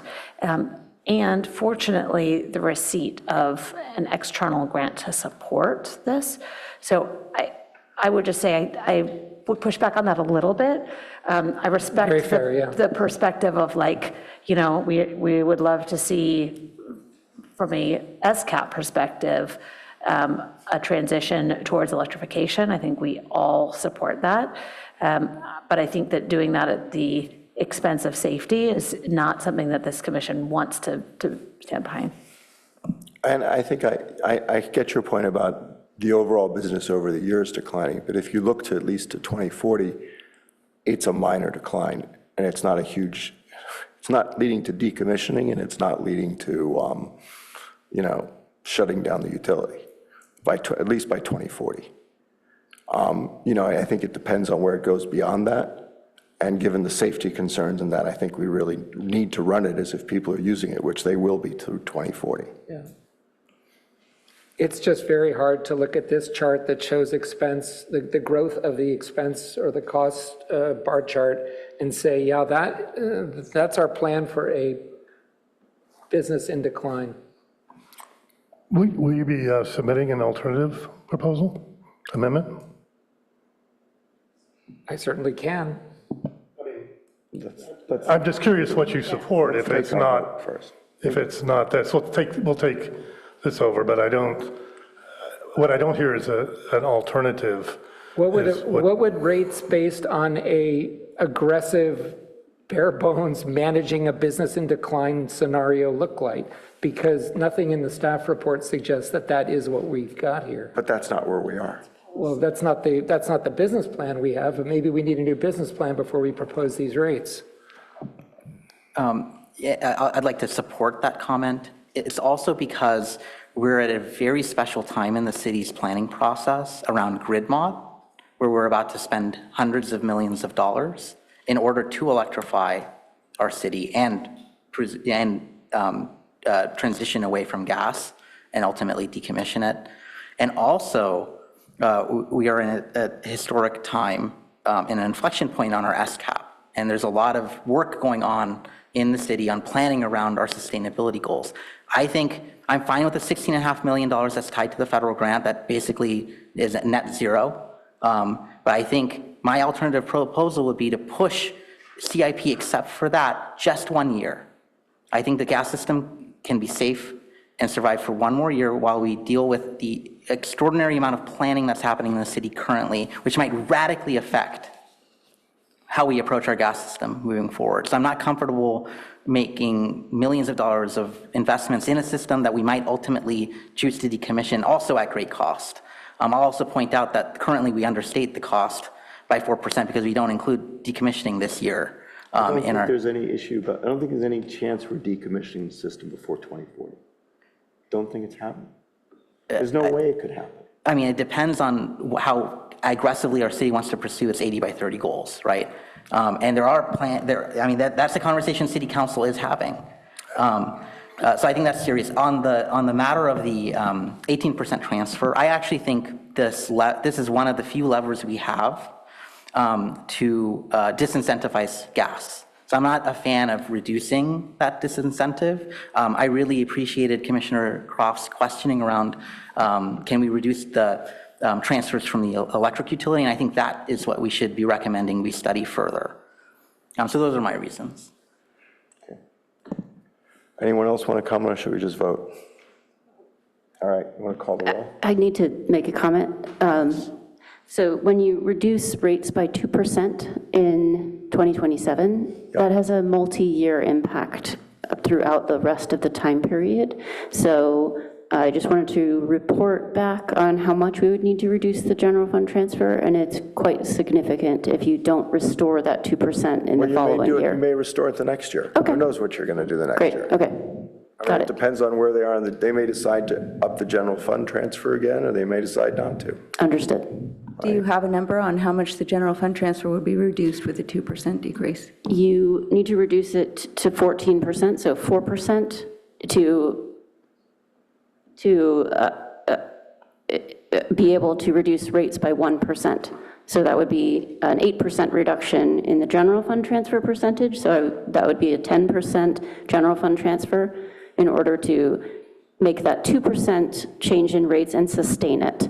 But to your point, if it's just a one-year recommendation and we restore the 2% the next year, then perhaps that's how you intend it. I'm not making, I don't think we're making a recommendation for the following year. We're making. That is not in my motion, is no recommendation for the following years. I think what Lisa's saying is that as we look at our chart here, we have a 9% rate increase this year. If we take that down to 7% this year, that means that our 7% next year may end up needing to be a 9%. Well, doesn't it just depend where the general fund transfer is? If the general fund transfer stays low, you don't. If the general fund transfer goes back up. Yeah, absolutely. Okay, I just wanted to understand that I was interpreting what you were saying correctly. That's just what I was trying to make sure that was understood. Yes.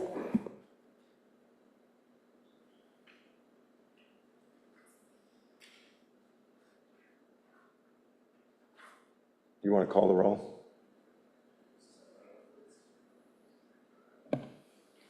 Lisa, could you please confirm the number 3 for the motion?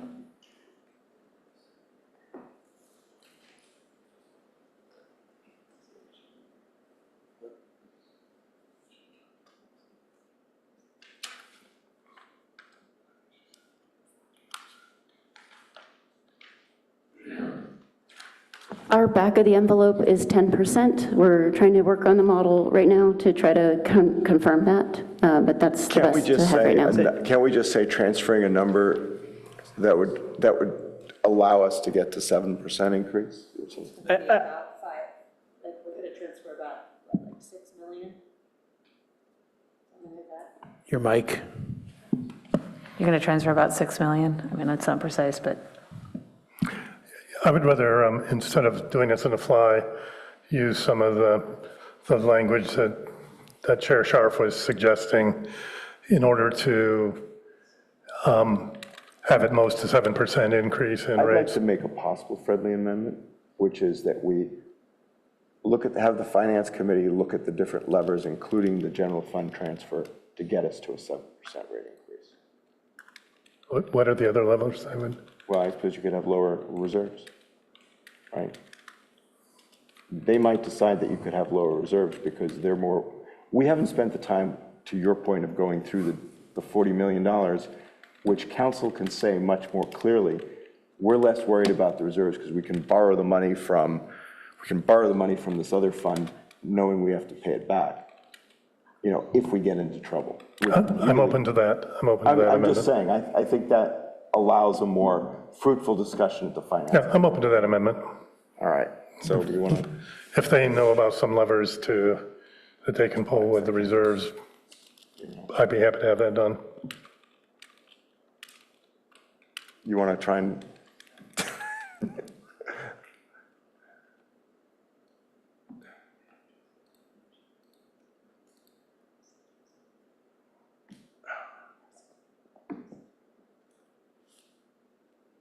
Okay, why don't we just, that's perfect, just leave it like that. Ed, do you think that's clear enough for the finance committee? You're on the finance committee, so is that clear enough? Well, I know what you mean, if that's your question. Yes, When is we the get to motion clear enough? Yeah, if you wanted to do three, you could, differently, you could just say,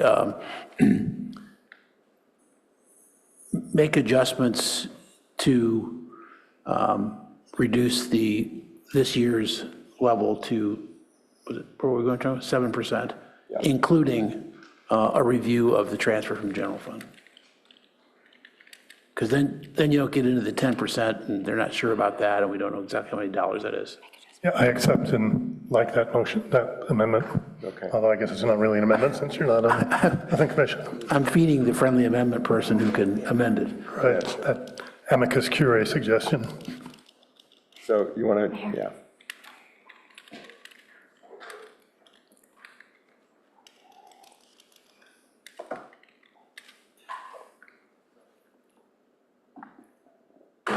No, you want to start with the levers on number 3 and take out the transfer of 10%.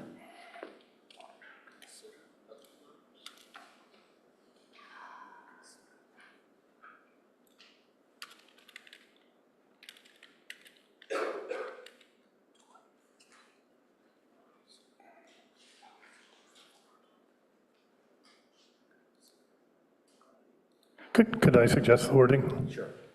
Yes, please. Maintain a rate increase of no more than 7% through a combination of reducing the contribution to the general fund and potentially utilizing other levers such as the reserve levels. That's good.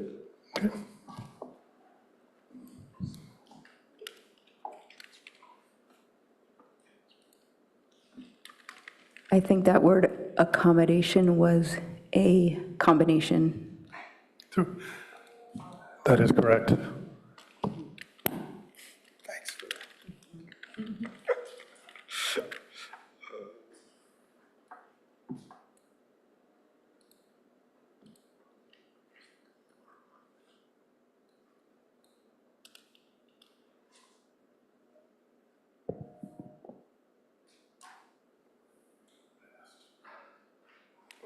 We good?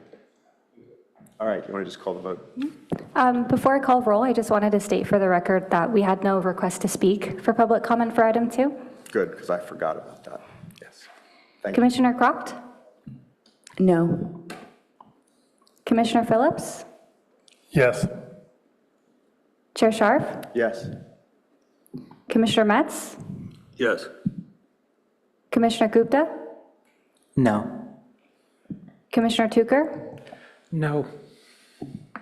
Vice Chair Mater? Yes. Motion passes 4-3. All right. Thank you to the staff on that. Thank you to the fellow commissioners. All right, on to the next item.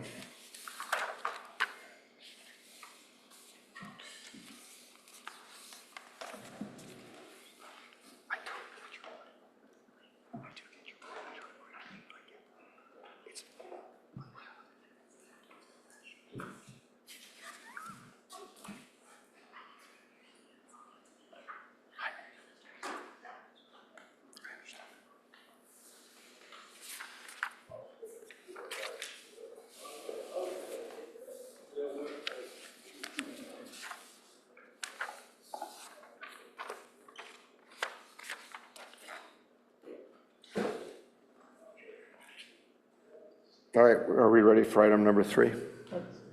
Yes, I'm going to introduce Terry Crowley, our Chief Operating Officer, and he and Lisa Valier will be giving the presentation. Thank you. So, good evening, Chair and Commissioners. Next slide, please. So just I'd like to kind of quickly run through these numbers, but again, provide some background and context for the electric utilities operations. So as an electric utility, we do supply energy to the city, so we procure and deliver that energy. We do maintain a system throughout the city, roughly 317 miles of high voltage distribution line and 17 miles of subtransmission. So put that in perspective, if you put that end to end, you could drive from here to Santa Barbara.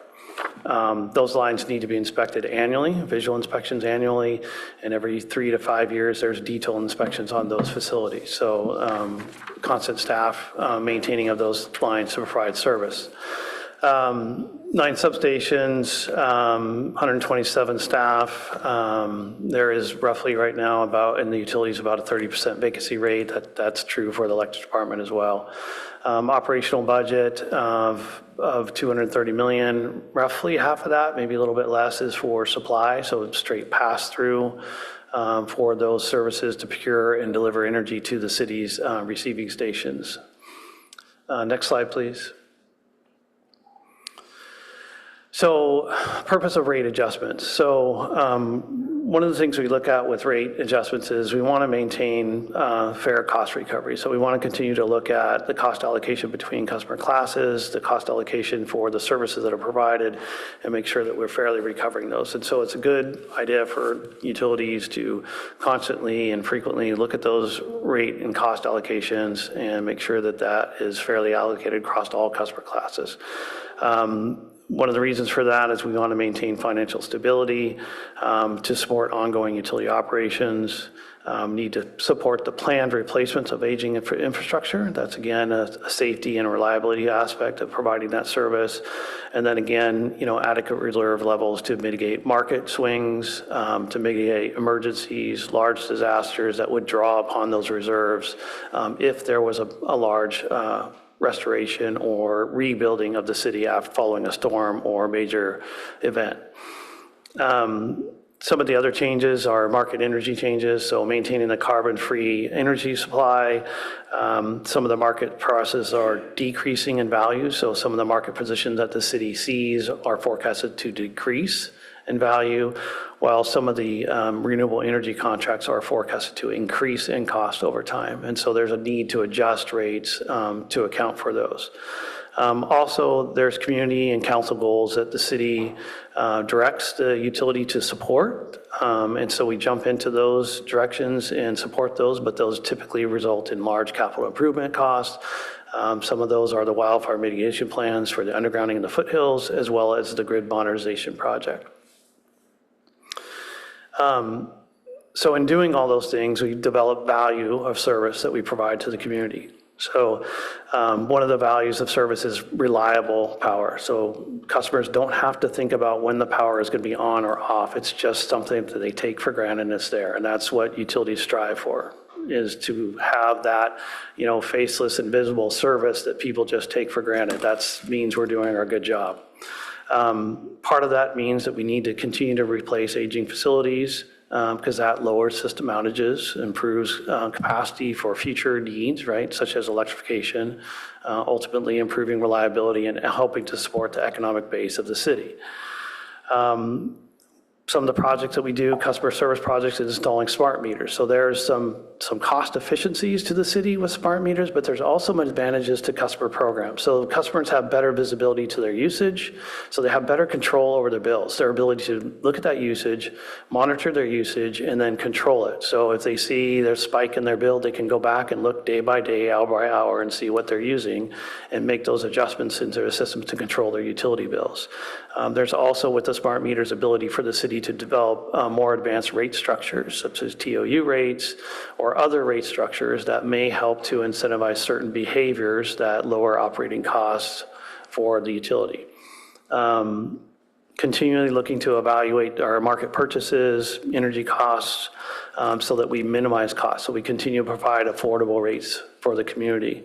Look at other reliability, larger, long-ranging reliability issues, such as bringing in a second transmission source, continuing to provide a carbon neutral supply as our energy grows, energy needs grow, and then also provide locally driven electrification and greenhouse gas programs. So by owning and operating an electric utility, the city has the advantage of controlling those customer programs directly. Next slide, please. So at this point, I'll turn the presentation over to Director Belair to walk through some of the financial numbers and the rate structures and revenue requirements. Thank you, Terry. So on this slide, you can see that about half of the costs for the electric utility are supply related, and the rest of the costs are for operating and maintaining the distribution system. Next slide, please. This slide shows the costs and revenue projection chart that you've seen in the past before, with the revenue line across the top, and the rate increase that we're proposing is a 6% in 2027. That's the same as the rate increase that we brought to you at the preliminary rates back in November. What is being shown in the chart is that we're actually planning to do a bond issuance in 2027 for the first tranche of funding for the grid modernization project. And we are actually spending funds on that project right now in 2025 and 2026. And we're expecting the first spending on that to be reimbursed through the bond when we do the issuance in 2027. And that's what that hashed bar is sticking up in 2027. Next slide, please. This is a comparison of our bill to PG&E and Santa Clara for different usage levels across different types of customers. And you can see, and we're very, very pleased to report that we are lower than PG&E, between 40 and 50%. Next slide, please. This is our operations reserve, both for the supply and distribution portions. That's what the different colors are on the chart. And you can see that throughout the forecast period, the operations reserve remains within the guideline ranges. Additionally, I wanted to note that we do have a hydro rate stabilization reserve. That balance is at 18.7% currently, and this proposal includes adding $6 million to that reserve in order to be able to weather poor hydro condition years. Next slide, please. This is a summary of our CIP spending. So you can see the grid modernization spending and other spending adds up over this 7-year period to almost $400 million. And that the blue chart at the bottom, the blue table at the bottom, shows the key projects in the grid modernization CIP program and the indications of why those different costs are needed. So you can see that for some of the projects, a majority of it is aging infrastructure that would need to be replaced anyway. But we're packaging it together with the grid modernization, and some of the costs are driven by system reliability and the need to increase capacity with more electrification. Next slide, please. This is the overall electric bill impact between current rates and the proposed rate change, and you can see it's a 6% change. Next slide, please.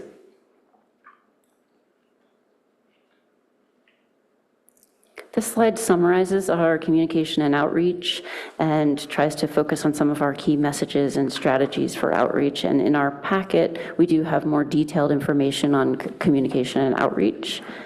Next slide, please. These are the same slides that you saw before, and so I'm going to move through them swiftly, but if you have any questions, please let us know. Next slide, please. And one more slide ahead. This is the summary of our rate proposal. So it's a 6% overall increase. That's a combination of a 4.5% increase on the distribution rates with a 7% increase in the supply rates. And it's approximately $5.10 per customer per month for this proposal. And we have a variety of drivers, both the grid modernization and transmission costs are rising, resource adequacy costs and requirements are tightening, leading to higher cost estimates. As I mentioned, we recommend transferring $6 million to the hydro rate stabilization reserve to stabilize rates in potential drier years that are coming in the future. And as I mentioned, the comparison to the preliminary forecast and last year's plan is this hasn't changed. Next slide, please. This is the same slide that you saw in the gas presentation. Just for your reference, you can see that this proposal is the $5.10 a month and the 6% level for the electric utility that contributes to the, and you can see how that fits in the context of the total bill change of $36.30 or 8% for the median residential customer. Next slide, please. So our recommendation is for the UAC to recommend that the City Council adopt a resolution approving the financial forecast, approving the transfer for $5 million from the distribution operations reserve to the CIP reserve, and amending the rate schedules.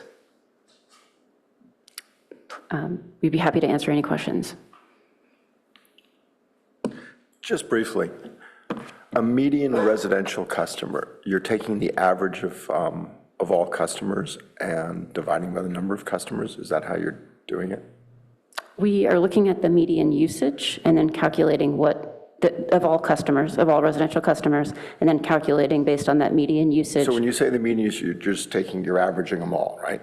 Yes. Okay, so you take all customers, you average all the numbers. Based on the median, yes. Based on the median. Okay, you got that. And Yes. and then you basically say that's the increase, right? We say that's the usage level. We're going to calculate what the bill would be at the current and proposed rates based on that median usage level. Not tonight, but I actually would like to see a breakdown of what this actually looks like. You know, on some sort of a chart where you say, we have, how many customers do we have in the electric, you know? What is it? It's roughly 30,000. 30,000, right?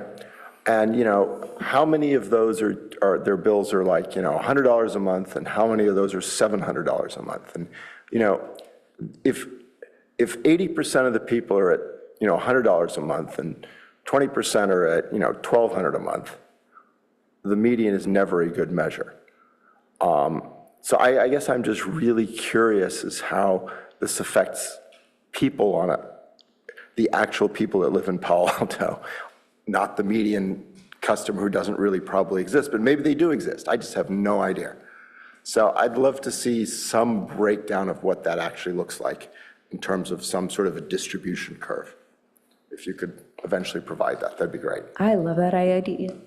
And I have a thought for it, like a histogram, right, of, you know, of usage brackets, and then underneath, like what the effect of the change is in terms of the bill change. Yeah, it'd be really helpful to see that. All right, sorry. There is a table 11 in the staff report. Okay. That shows residential rates and various usages ranging from 300 kilowatt hours per month to 1,200. No, I saw that. But I was trying to get a sense of what actual people use, you know, and how this actually affects the population and, you know, what that looks like. You know. So what I hear is we do have a table that shows what, if you use that much, what your rate impact would be. But what I'm hearing is you want to know kind of a distribution of the customers and a histogram, because it's kind of cool in terms of what that does and how many customers are kind of in those blocks. Yes. Okay, understood. That's what I want. All right, questions?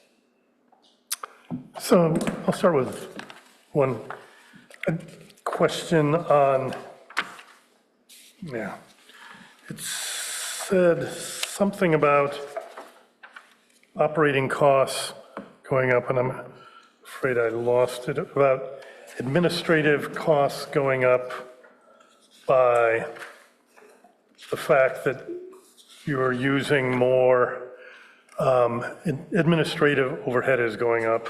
Could you explain that a bit?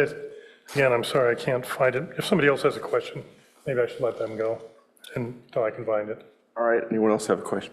Okay.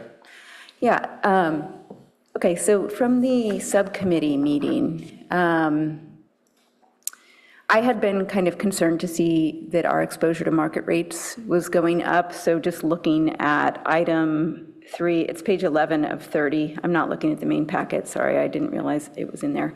But the orange, it's figure 4, electricity supply by source, the net market purchases and purchases basically was going up in the future versus the past. And I have seen before the resource plan, just like our contracts tailing off. I'm very glad to hear that we're looking for some new contracts. But then reading the packet, it sounds like market rates have been lower than expected, not higher than expected. And I did a quick search to see like what's the forecast for market rates in the future. And what Google Gemini told me is that market rates aren't necessarily expected to go up, but volatility is expected to go up, and peak rates in particular are expected to go up. So this is, of course, like probably around the country, not necessarily California. My question is, I didn't see anywhere in here what our cost per like megawatt hour, for example, when we purchase energy, how much is hydro versus renewable versus the market rate? So I'm happy we're going out for power purchase agreements because I was worried about exposure to market rates, but I would like to know how they compare to each other in terms of when we're buying energy that's hydro versus renewable versus market. I'm not sure if there is a simple answer to that, but even just a swag would be helpful.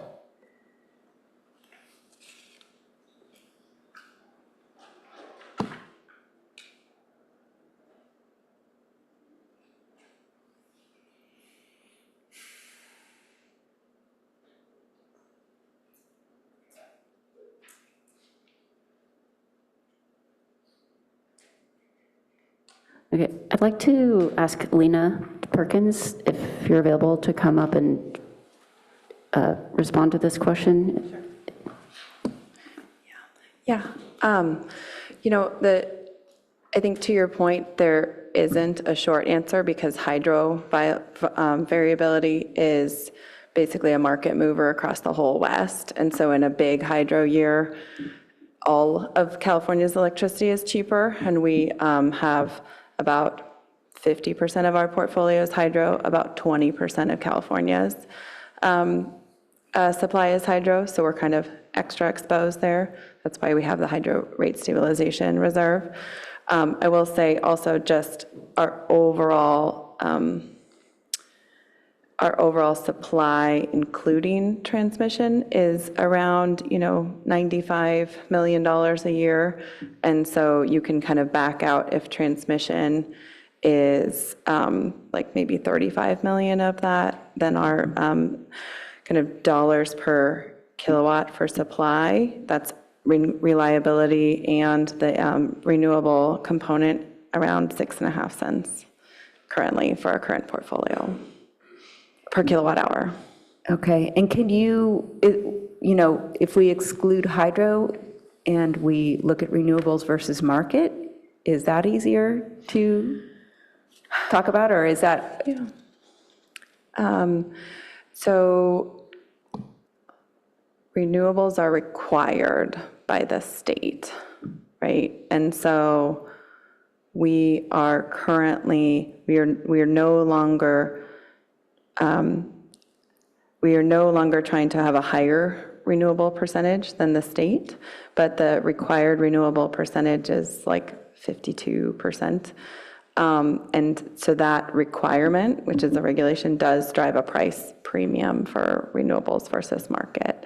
And that is what you can purchase a renewable for on the open market. Right now, it's like $17 per megawatt hour, so it's 1 cent, 1.7 cents per kilowatt hour. Okay, I guess, are we required to go out and get these? Okay, so I support the power purchase agreements, but are we required to get them now because of the state requirements to fill out our portfolio? We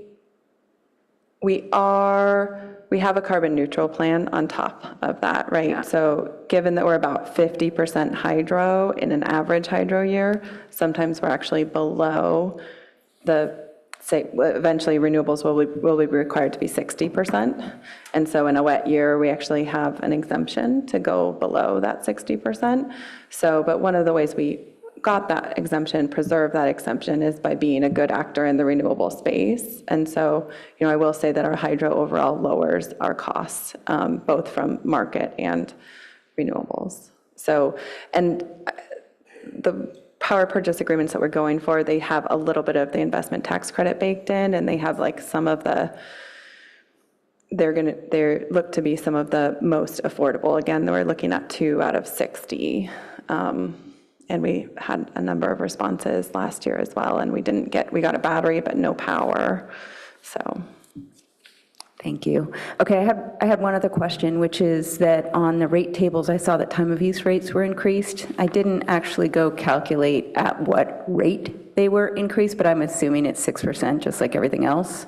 And can you That's answer? right. We did not do a new time of use cost of service analysis. We just increased it by the appropriate rate increase. Okay, because living the time of use rates in the pilot, summer rates are very short. It's only 4 months. The rest of the year is winter rates, and actually off-peak is more expensive than Tier 1. So it really, especially if peak ends up getting more and more expensive, I would love to see us revisit that and make peak more expensive. I know all of us were kind of frustrated that there wasn't a bigger difference in prices, and especially since there's less of a difference 8 out of 12 months of the year. It's just not very compelling.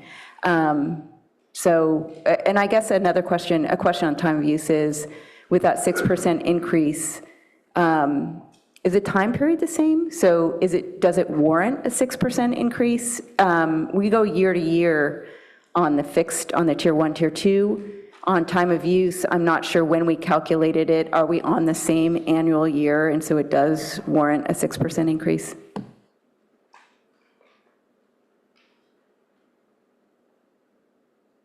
So the way that we approach our rate increases for all of our rates is through a blanket, like across the board rate increase when we are not doing a cost of service study. So in this case, we did not do the cost of service study, so we are increasing across the board. Right. I guess the question is, what was the date of the cost of service study? Was it a full year ago? Was it less than a year ago? Was it more than a year ago? So do these rates warrant a 6% increase at this time? Do you remember the date? I think it was July or August of 2025 that we brought those rates forward. And so it has not been yet a full year, I believe. And, but we do plan to revisit it fairly soon. So the time of use rates are supposed to be, in theory, revenue neutral, right? They're looking at folks and saying there's right price signals, so there's no cross subsidy. So it is appropriate to raise them up at the same time as the other rates to make it short. I think what you may have been alluding to is maybe the possibility of not doing the 6% for the time of use, and I just want to kind of state that. I was actually wondering, since it has been relatively recent, whether there is a mismatch in the timing, but it's not a big deal, and especially if you guys are doing another cost of service soon, then you're just keeping them at parity because they were at parity. The Tier 1, Tier 2 are going up 6%, so this has to say, got it. Just on packet page 130, so I was able to find it. It says administration costs are rising primarily due to increasing support and labor from other city departments and utilities administration costs.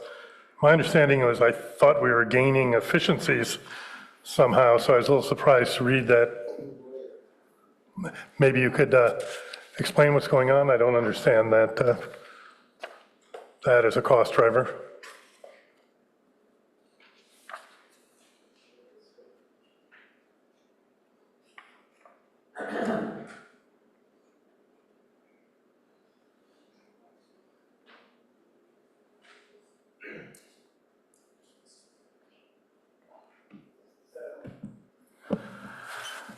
So we are seeing increased cost and overhead allocations for administrative. When we do those cost increases, we are acknowledging that we are using other departments. So they have what they call a cost allocation study in terms of the support they're providing to the utilities. As you may recall, there is significant efficiencies in our use of public works for our line clearing program. So we have the same staff and the same in public works managing the tree trimming program for street trees and also our line clearing. So that's an efficiency. When they look at their program and their allocation, there was a slight increase to the allocation. Another example is the city clerk's office now staffs. The UAC provides the notifications to you and supports to our other utility commissions and programs. That cost should be borne by the utilities, but we're holding back and filling a position, right, and looking for internal efficiencies and moving around staff. We are, as you may recall, through the city manager's processes, there is a hiring review committee. Every vacancy that we have in the utility goes to that hiring review committee and is vetted in terms of not only the need for the position, but also the department as a whole in terms of other alternatives. So though we are acknowledging these increases, they're frankly less than what we would have if we would do as business as usual, right? So you will see increases and we will acknowledge them, but these are increases over where we are currently, right? So when we budget, we have certain positions in the utility, but as we look at our rate increases, we don't assume every position is full. We look at our positions and what we anticipate to fill over that course of the year. So these services are being provided and we're paying for those services. So it's actually government efficiency probably at its best. Just a quick follow-up question. Is my understanding correct that the city is or was doing a cost of service type of study on allocated charges at the city-wide level, or am I mistaken on that? I'll have to defer to the assistant city manager if she's aware of a cost of service study in recent memory.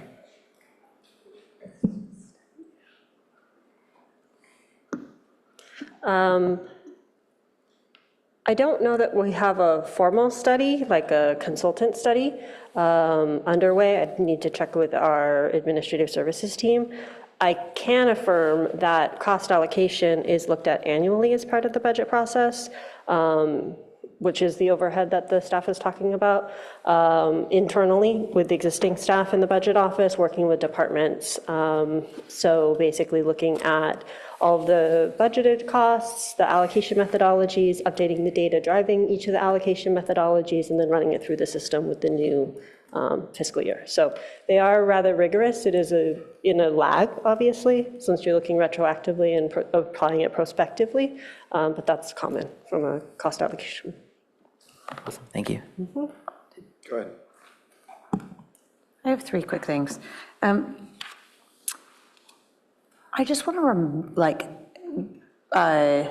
we often talk about rate increases, but we don't talk about those relative to the broader, inflation that we see across the board.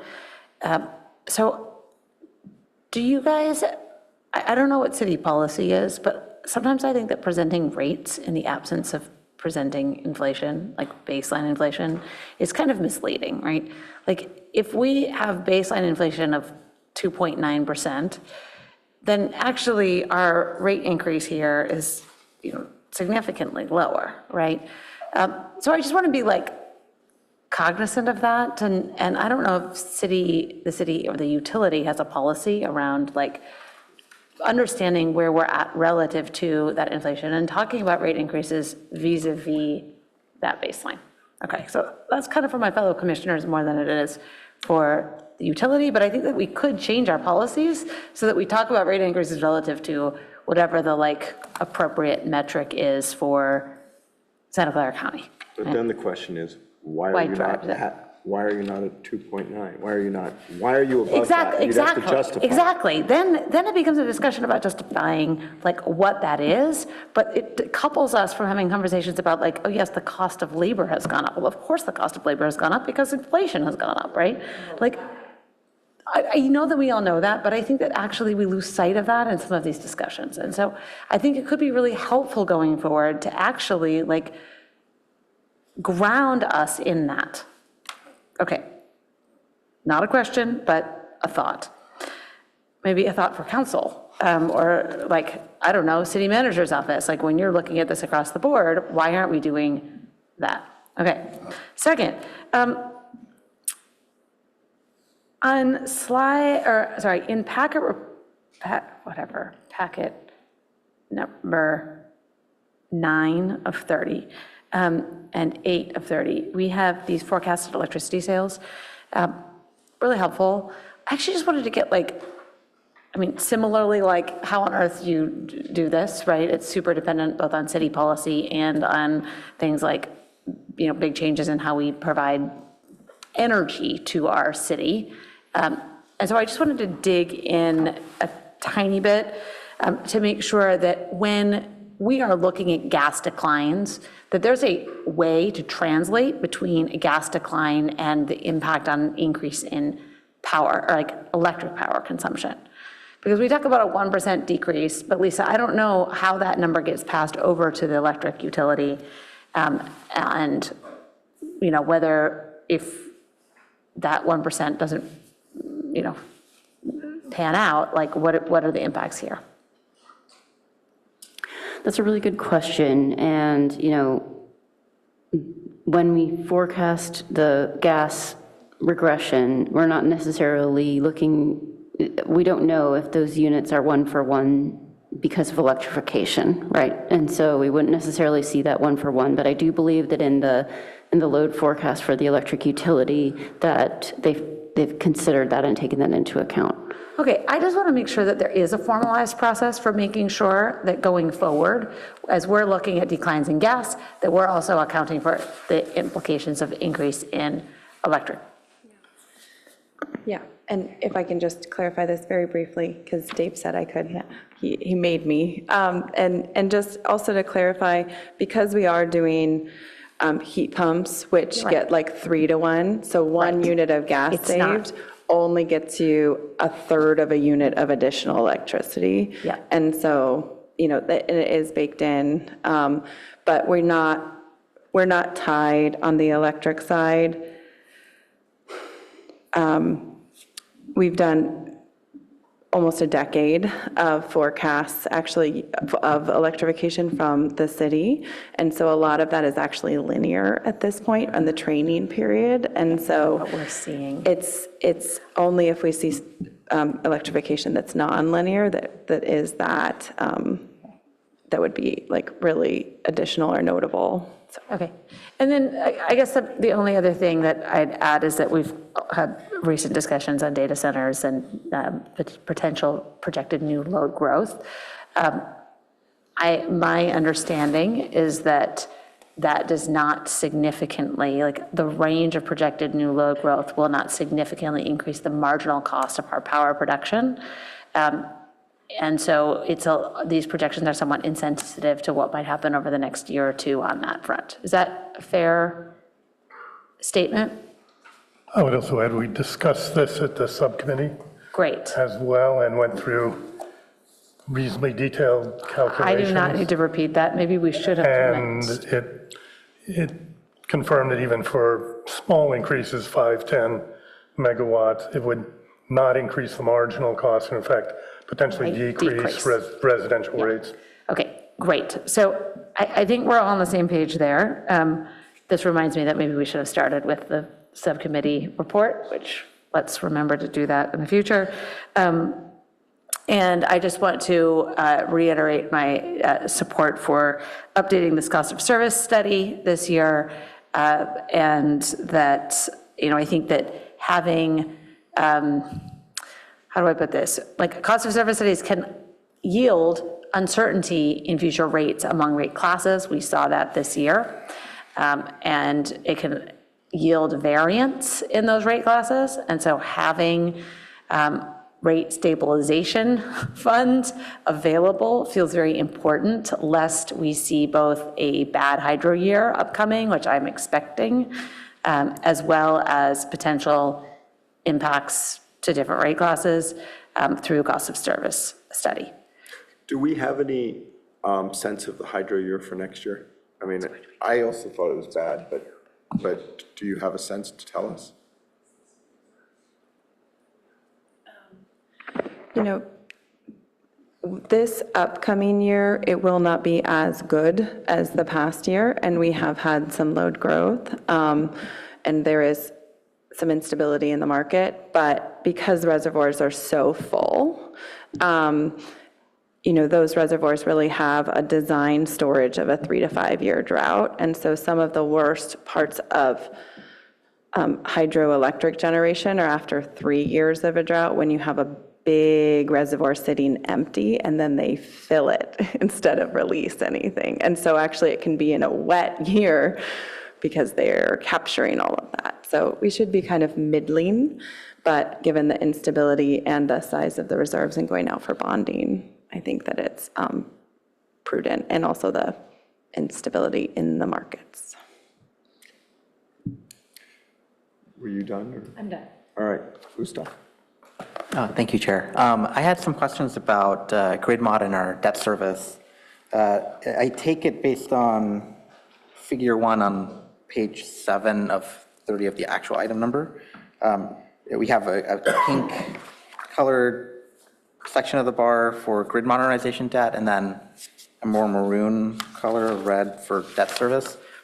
Is that, are they both just, you're just showing us the difference between just our other debt service and then what we're planning for in terms of grid modernization debt service?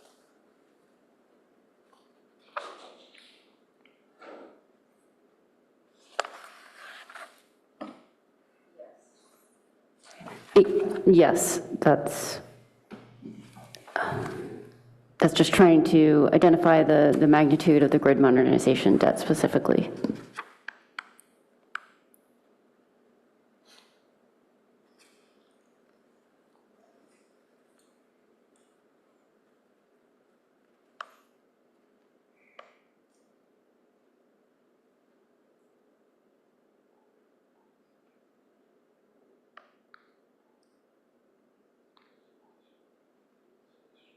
Sorry, could you please tell me what the question was? Oh, I sure. really Yeah, I apologize, just wanted didn't catch to. it. Yeah. So I just wanted to confirm: do our forecasts incorporate the full extent of what we expect currently? I know it's still in planning, but what we currently expect the grid modernization debt service to be?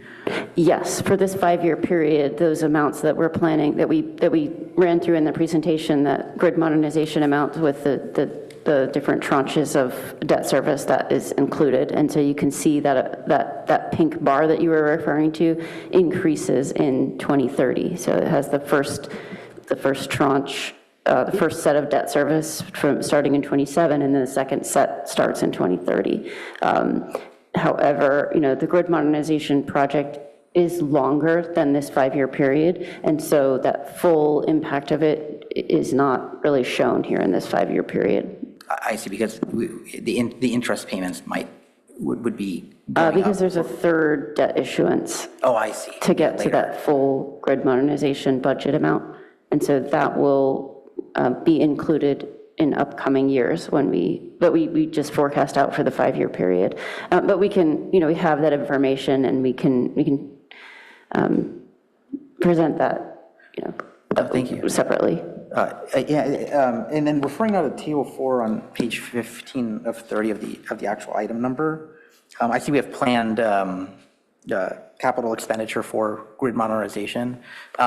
As we discussed in the prior conversation on gas, you know, we're not expecting currently, or maybe realistically, that perhaps gas is not going anywhere in a short period of time.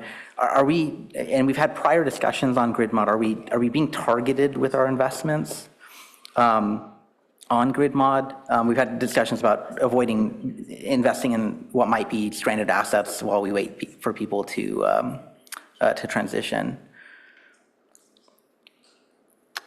So I guess my question is, how targeted is this plan currently, and is there opportunity to target the expenses even further? So this plan represents what was presented to UAC roughly a month or two ago. So this reflects the new approach and spreading of the expenditures out over time and trying to meet the customer's pace for electrification, but does have a focus on some of the legacy equipment that's in service right now. Some of the equipment we're more concerned about as far as reliability and serviceability. So it does look at that. One of the challenges that you'll see with this is that while we have plans to do some work, material lead times are planned at 3 to 4 years out. So you'll see a big spike in expenditures in 2030. That's when we expect to start seeing some of the larger substation transformers delivered and the reconstruction of those substations. So will we continue to look at this number, revise it, look for optimization, look for cost savings? Yes, we will. Yes, we will. Thank you. And then I take it, as staff was mentioning before, this is only 5 years. If the table were to have additional columns on the right going further, we'd see additional costs of investment if grid mod. Is my understanding on that correct? That is correct. Cool. Thank you. Rachel. Oh. Actually, I was going to ask if you wanted us to talk about the subcommittee. Yes. Yes. And do you want to do it, Bob, or would you like me to? I'm happy to do it, and then you can, Okay, and of course, Commissioner Tucker can fill in with all the things. So we covered a lot of the issues. There were 3 items covered. The first one was just the rates in general. So we covered a lot of this at a very high level. The market issue that Commissioner Croft mentioned earlier. The second issue was on data centers. And we were presented, I mean, there was some skepticism around this commission, including myself, about the calculation that the existing data centers had reduced between 3% and 4% residential rates. The questions was, is that really real? And would that hold true if we added additional data center capacity? And, would we then also start having to dip into higher marginal cost? And I believe the consultant ran the model at a level of 5 additional. We went through the numbers at a high level. It appears it actually would result in additional reduction, not increase marginal costs. The third item we talked about were the rebates to relatively low income customers, because right now the rate program is only rebate to very low income customers. Now I got to think that this being Palo Alto, those customers are earning more than $100,000 a year, which is higher than the median family income in the United States of America. But by our standards, they're low income customers, very low income customers, based on Santa Clara County percentages.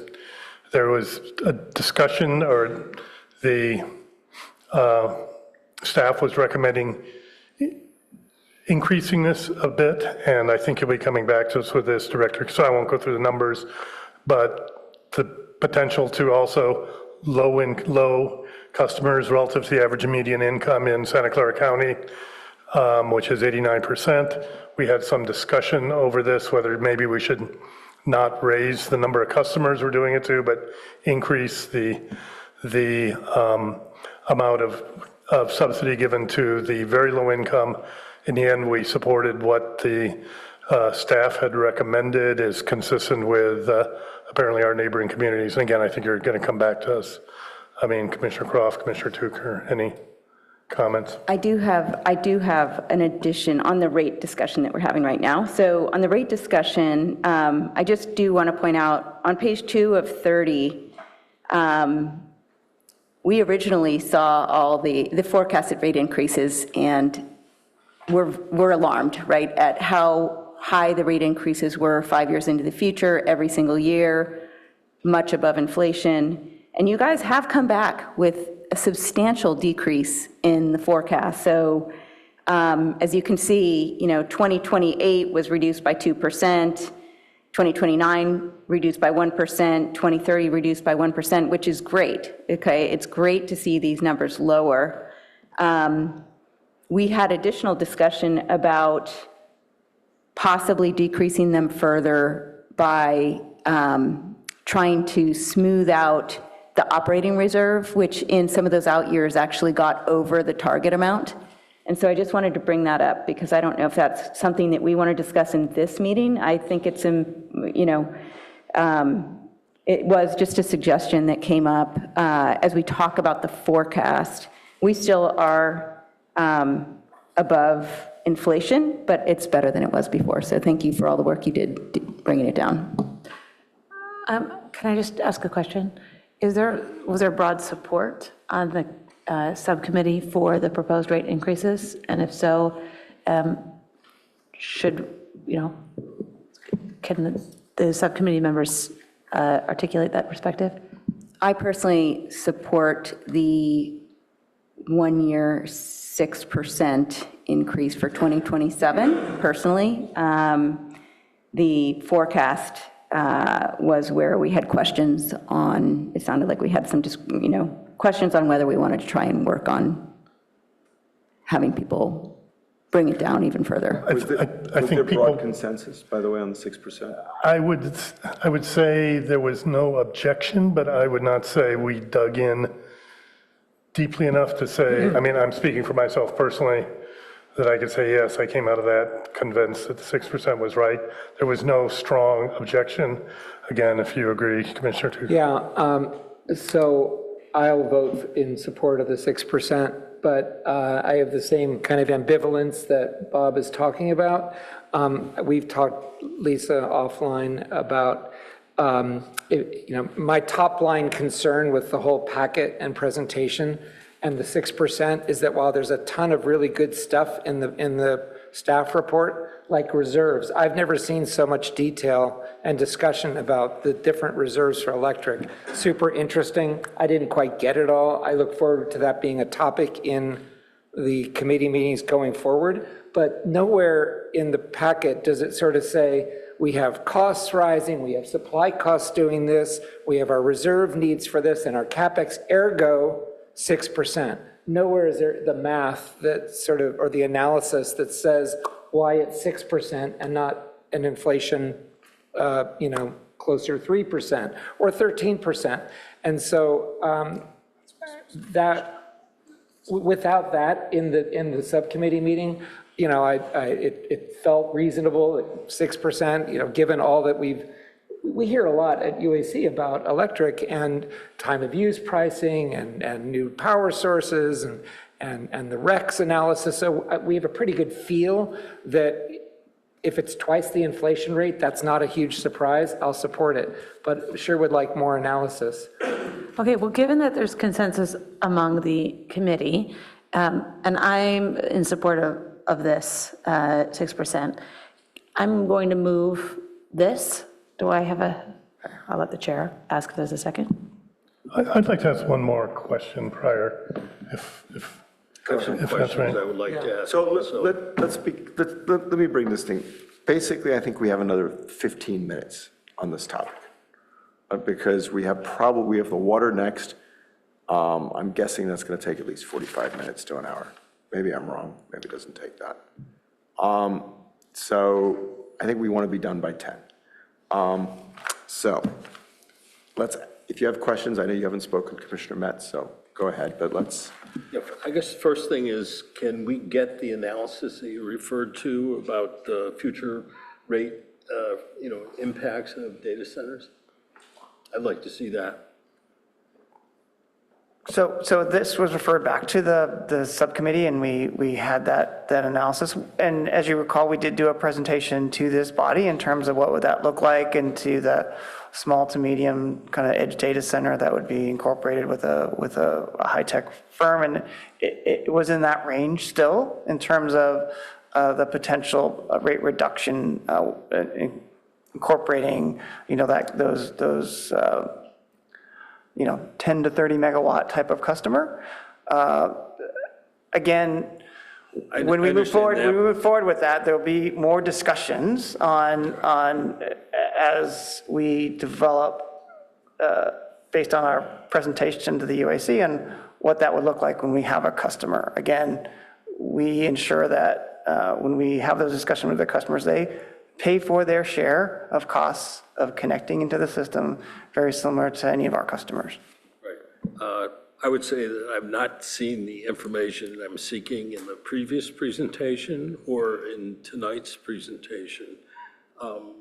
If I can expand, I think, the staff is anticipating city's load is expected to be relatively flat, according to the presentation, but not in the presentation, but in the packet. I'm concerned that the report shows a gigantic envelope of uncertainty, which is over 100% of load out in 2045, and it's over 50% of load, just eyeballing the chart, by 2031, which is within our 5-year planning horizon. And I think such a rise in load would greatly increase our supply costs because we'd have a lower percent of our load covered by hydro. We'd have higher marginal costs for all the other generation. We'd have higher RA costs. We'd have greatly reduced wholesale sales of RA and RECs, right, which was a big factor in keeping rates low this year. So I think all those factors, if the demand were significantly above, the sort of standard forecast, would dramatically increase rates. So I guess I had two questions related to that. If, given this envelope of uncertainty, which is around 50% for the next 5 years, what happens to rates if the future load is much greater than the so-called, quote, fiscal year 2027 expected forecast? Like we hit the high end of that envelope, what happens to rates? So a lot to unpack there. On the flip side of that, depending on the customer class, again, commercial, industrial, or commercial is 80% of the services that we provide. A larger customer that comes in and as a business development comes into Palo Alto has a benefit to all customers because of where they're sited and capacity of the system. So more customers, commercial customers help pay for the debt associated with the grid mod. I can accept it could have a benefit to distribution costs. And as you know, data centers are kind of the discussion du jour right now. Right. That said, Palo Alto does have, and as we discussed with you, plans in effect of looking at when a data center comes in, on the costs associated with it, and the full cost of, so that there is some insulation with that and existing customers. So there are models out there that other cities are using on capacity fees that we've discussed with this commission to look at if they were bringing, they can also bring in their own energy contracts. Some data centers do that as well. So there are ways for us to look at this forecast. This forecast is also used for our infrastructure, in terms of our planning purposes, working with the CEC and others, so that we do have the capability to serve, especially if we see greater electrification in the future, and we're preparing that with grid mod. So I think we have a plan in place here and methods and ability to manage that risk.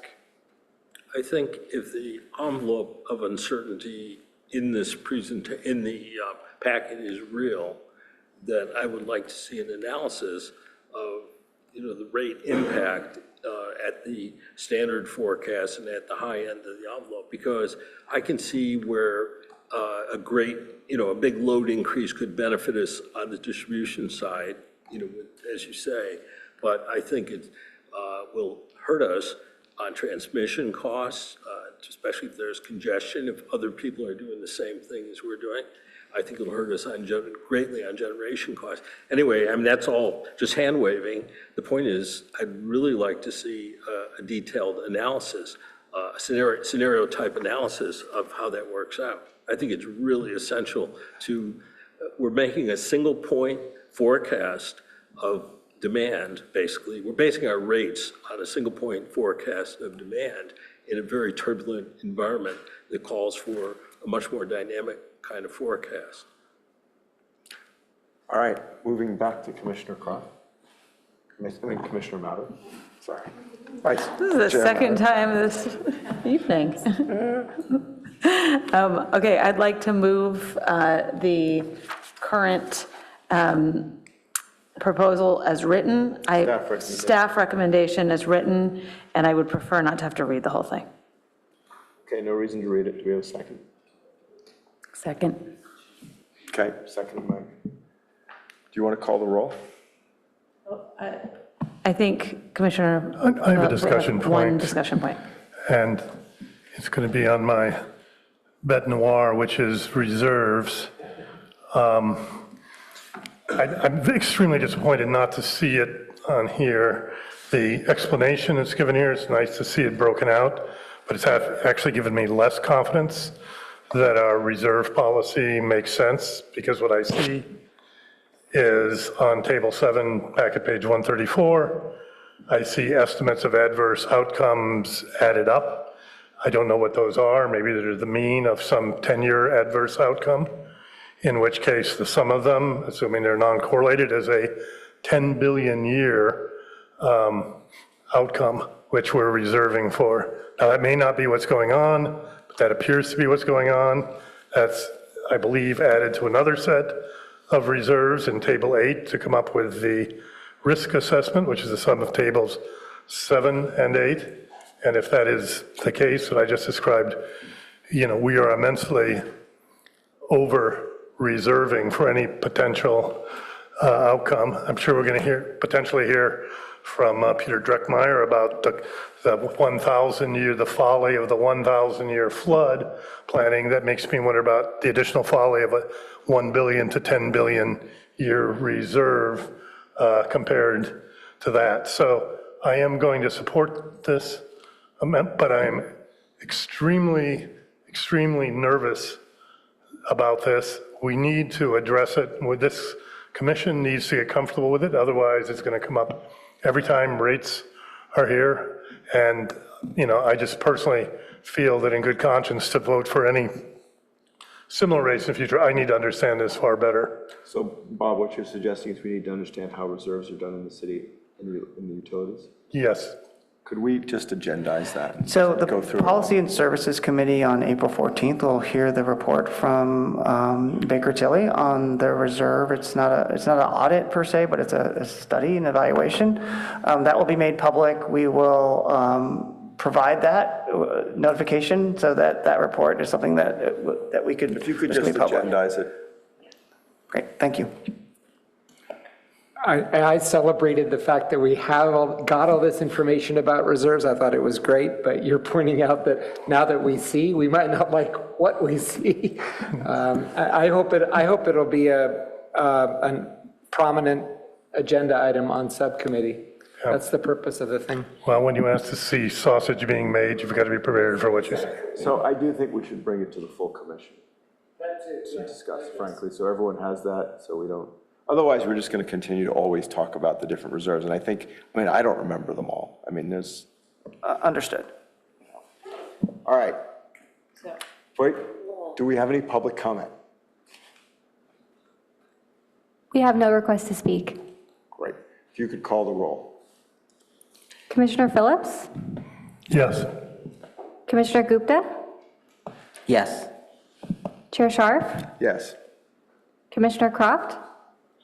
Yes. Vice Chair Mater? Yes. Commissioner Metz? I think neglecting an uncertainty in load growth greater than 100% is a mistake. I vote no. I was hoping for that rare unanimity on the UAC. Commissioner Tucker? I'll vote yes. Motion passes 6-1. All right. Thank you for that presentation. Now we're on to the next one. Chair, apologies to interject. Might the commission choose someone to represent them at the Finance Committee when both of these items move forward on April 21st? Okay. Bob, you available? You think that's an excuse? Yes, I'm available. If you're not, yes. Okay, Bob will do it. Thank you.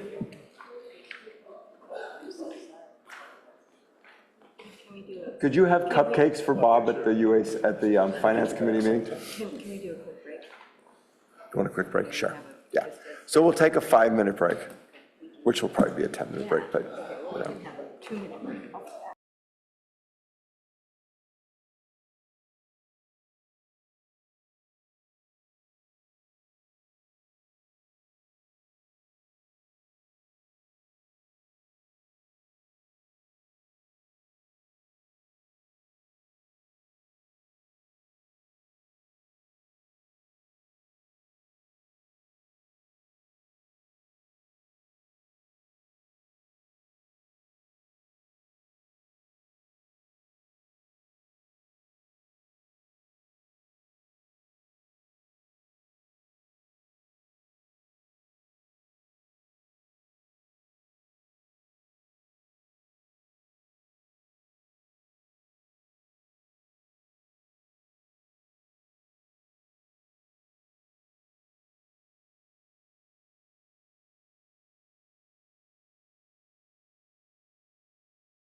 Just introduce staff here. Lisa Belair, I don't know if you've met her tonight, and Adriana Artola, this is her second presentation. We are talking about the draft 2025 Urban Water Management Plan. We're actually bringing forth some discussion points here. We'll bring that full plan back to the UAC. Again, this Urban Water Management Plan is set to go to City Council for adoption. And staff will kind of walk through the importance of the plan, what it does and does not do. And then we'd like to get some input from the commission. So I'll turn it over to Lisa and Adriana. I'll just introduce Adriana, Senior Resource Planner. Adriana Artola, she's going to be making the presentation. And I also just want to mention that we have Danielle McPherson from BOSCA here in the audience, available to answer questions if there are any questions at the end for her. So thank you. All right, good evening, everyone. So I know that there will be a lot to unpack on some of these slides, but I'm going to try to move through the presentation efficiently, and we're happy to address questions at the end. We can move on to the first slide. So the state requires local agencies to adopt urban water management plans every 5 years, and for this cycle, the deadline is July 1st, 2026. And so as Alan mentioned, in May, we'll be presenting the draft plan to the UAC for recommendation to council to adopt. And so in June, we'll be going to council for adoption to meet that July 1st deadline.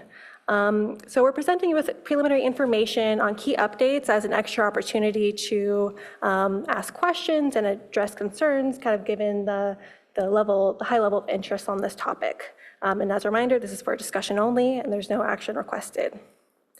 Go next slide. So as I mentioned before, this is a state requirement, and urban water management plans are meant as planning tools, and the California Water Code is very prescriptive in terms of what's in the plan. Urban water management plans are important for a number of reasons, but I think it's helpful to point out that specifically that suppliers must have a current urban water management plan on file to be eligible for loans and grants from the Department of Water Resources and the State Water Resources Control Board. And this also applies to loans outstanding. And so this applies to the city because the city has outstanding state revolving fund loans for the water quality control plant. And so most recently, the city was approved for a loan of up to $192 million, and the city's still drawing on that loan amount on a reimbursement basis for those secondary treatment upgrades to the plant.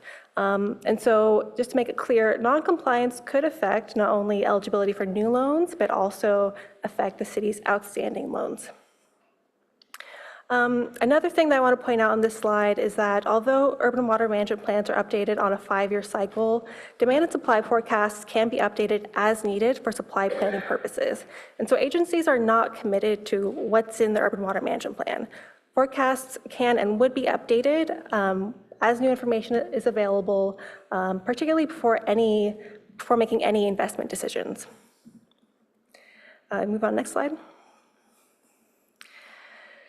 So as I mentioned, the State Water Code is very prescriptive in terms of what goes into the plan.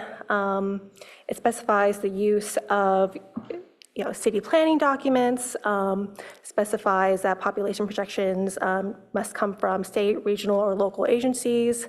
And it also specifies the information that retailers must supply to their wholesale customers and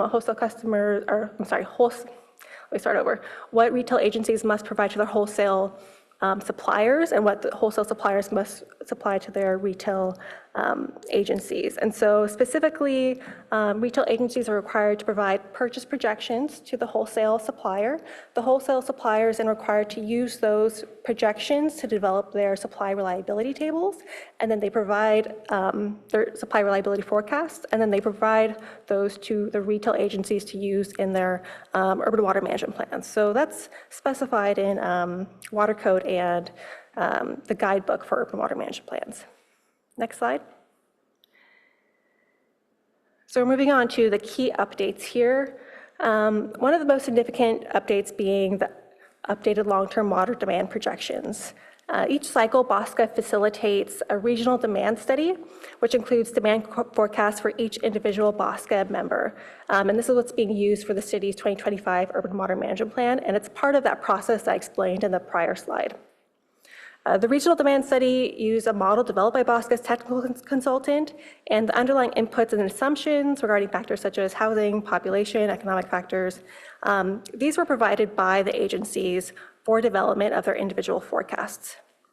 And I'll note again that these projections are a planning tool. They're not intended to predict the future. And these forecasts, as I mentioned, can be updated as needed as conditions evolve. Next slide. So this chart shows actual demand, the city of Palo Alto's actual demand in blue. The orange dotted line is the 2025 demand forecast, and the purple dotted line is the 2020 demand study forecast. So as you can see, the updated 2025 demand forecast for the city is lower than the prior cycle.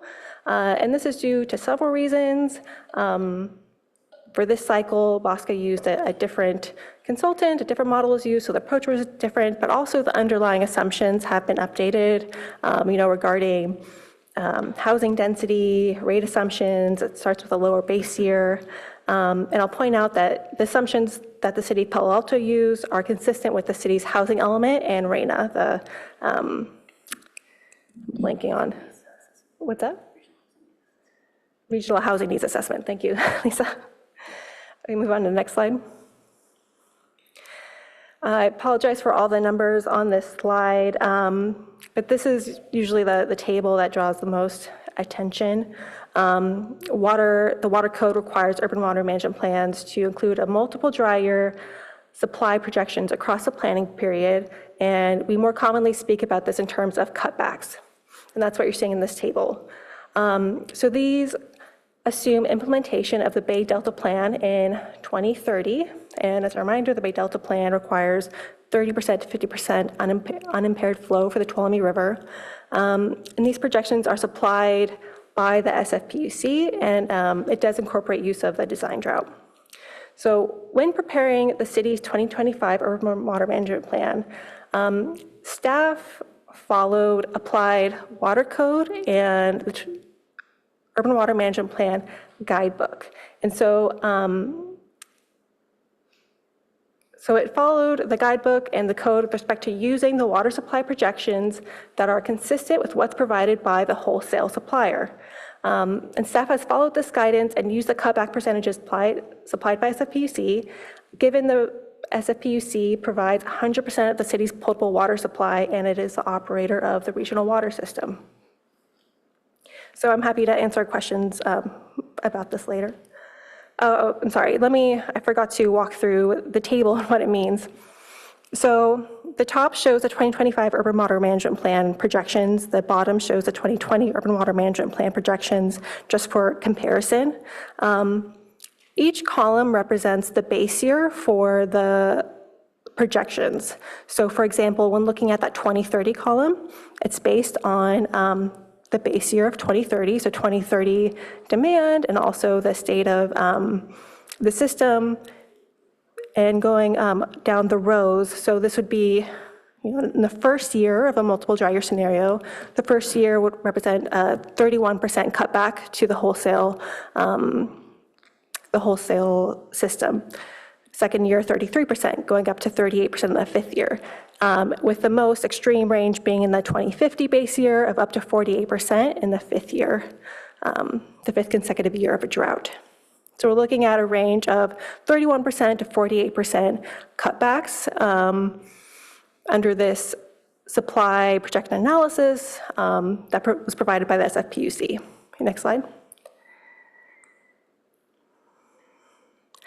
This is really just to point out that, one of the items included in the Urban Water Management Plan is an outline of the city's permanent water use restrictions.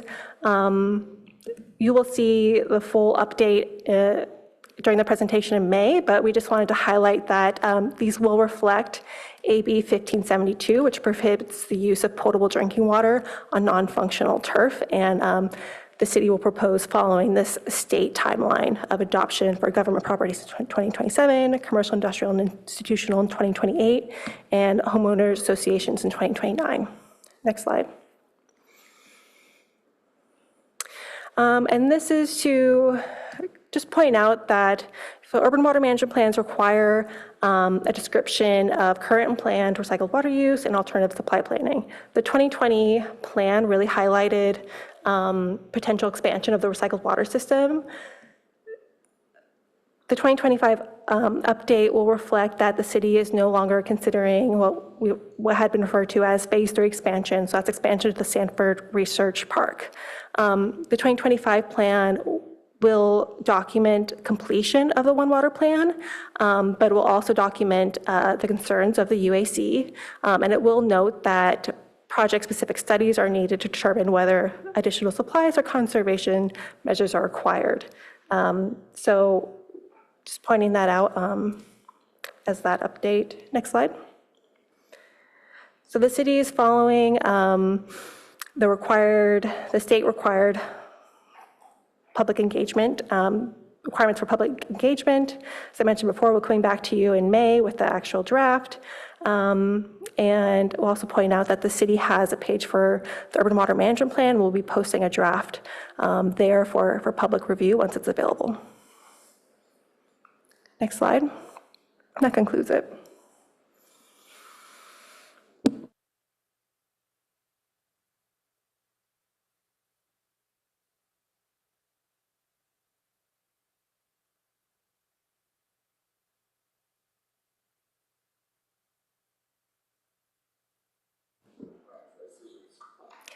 The first two items, I think, are of most interest. Yeah.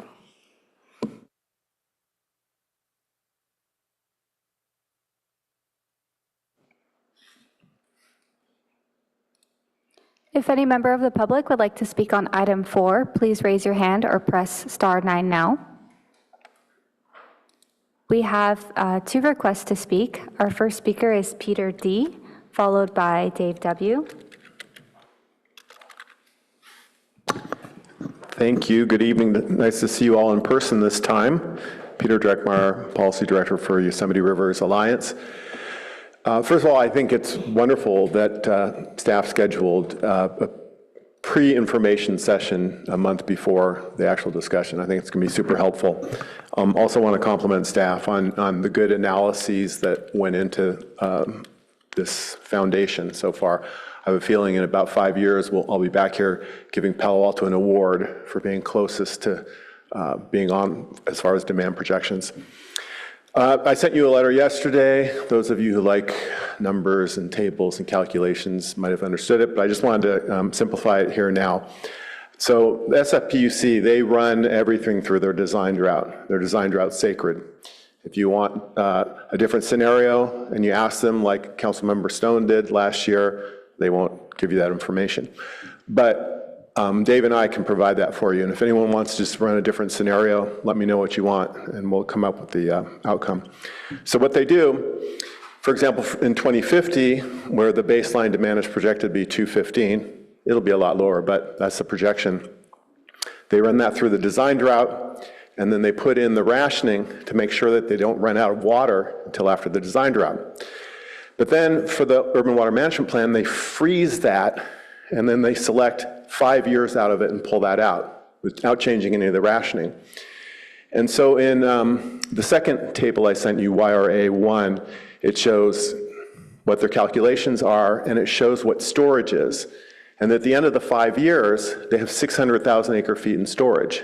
It's enough for 2.5 years, plus they're going to be picking up some water in the next 3 years. So 600 acre feet in storage, because they're planning for that to last for another 3.5 years. My last 2 tables were to show you, well, what if they just planned for a real 5-year drought? And at 215 MGD demand, without any rationing, with the Bay Delta plan in place, we make it through without running out of water.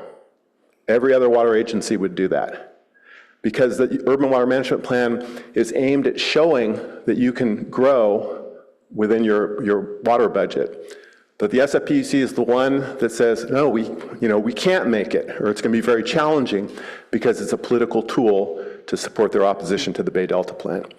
So what I want to encourage Palo Alto to do is create your own table for the 5-year dry year sequence, and an honest one, and incorporate that into the urban water management plan. And I'd love to work with you on that. Just one last thing in my 15 seconds. The design drought was created in 1994 without any analysis. You can't find any modeling, any risk analysis. And it basically, it's like they came close to running out of water during the drought of record, 87 to 92, so they just slapped on the driest 2 years on record. Okay, time to move on from the design drought. Let's do it.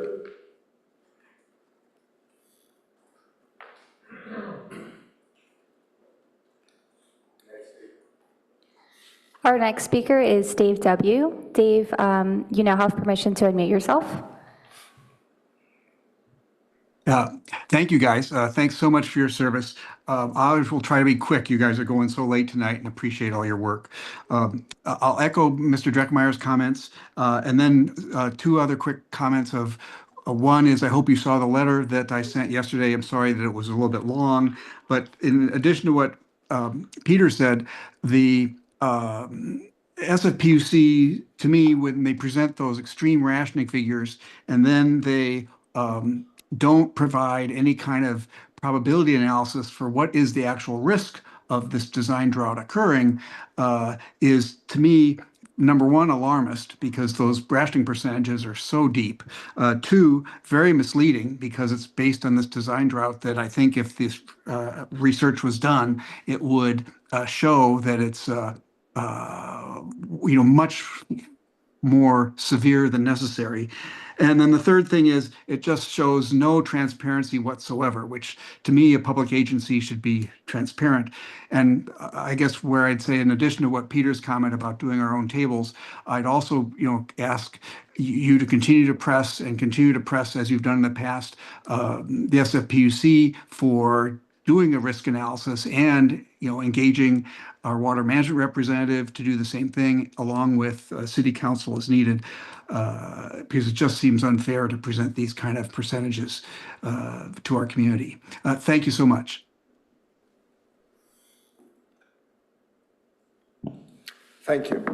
Now we return to the UAC. So you said the items 1 and 2. What did you mean by that?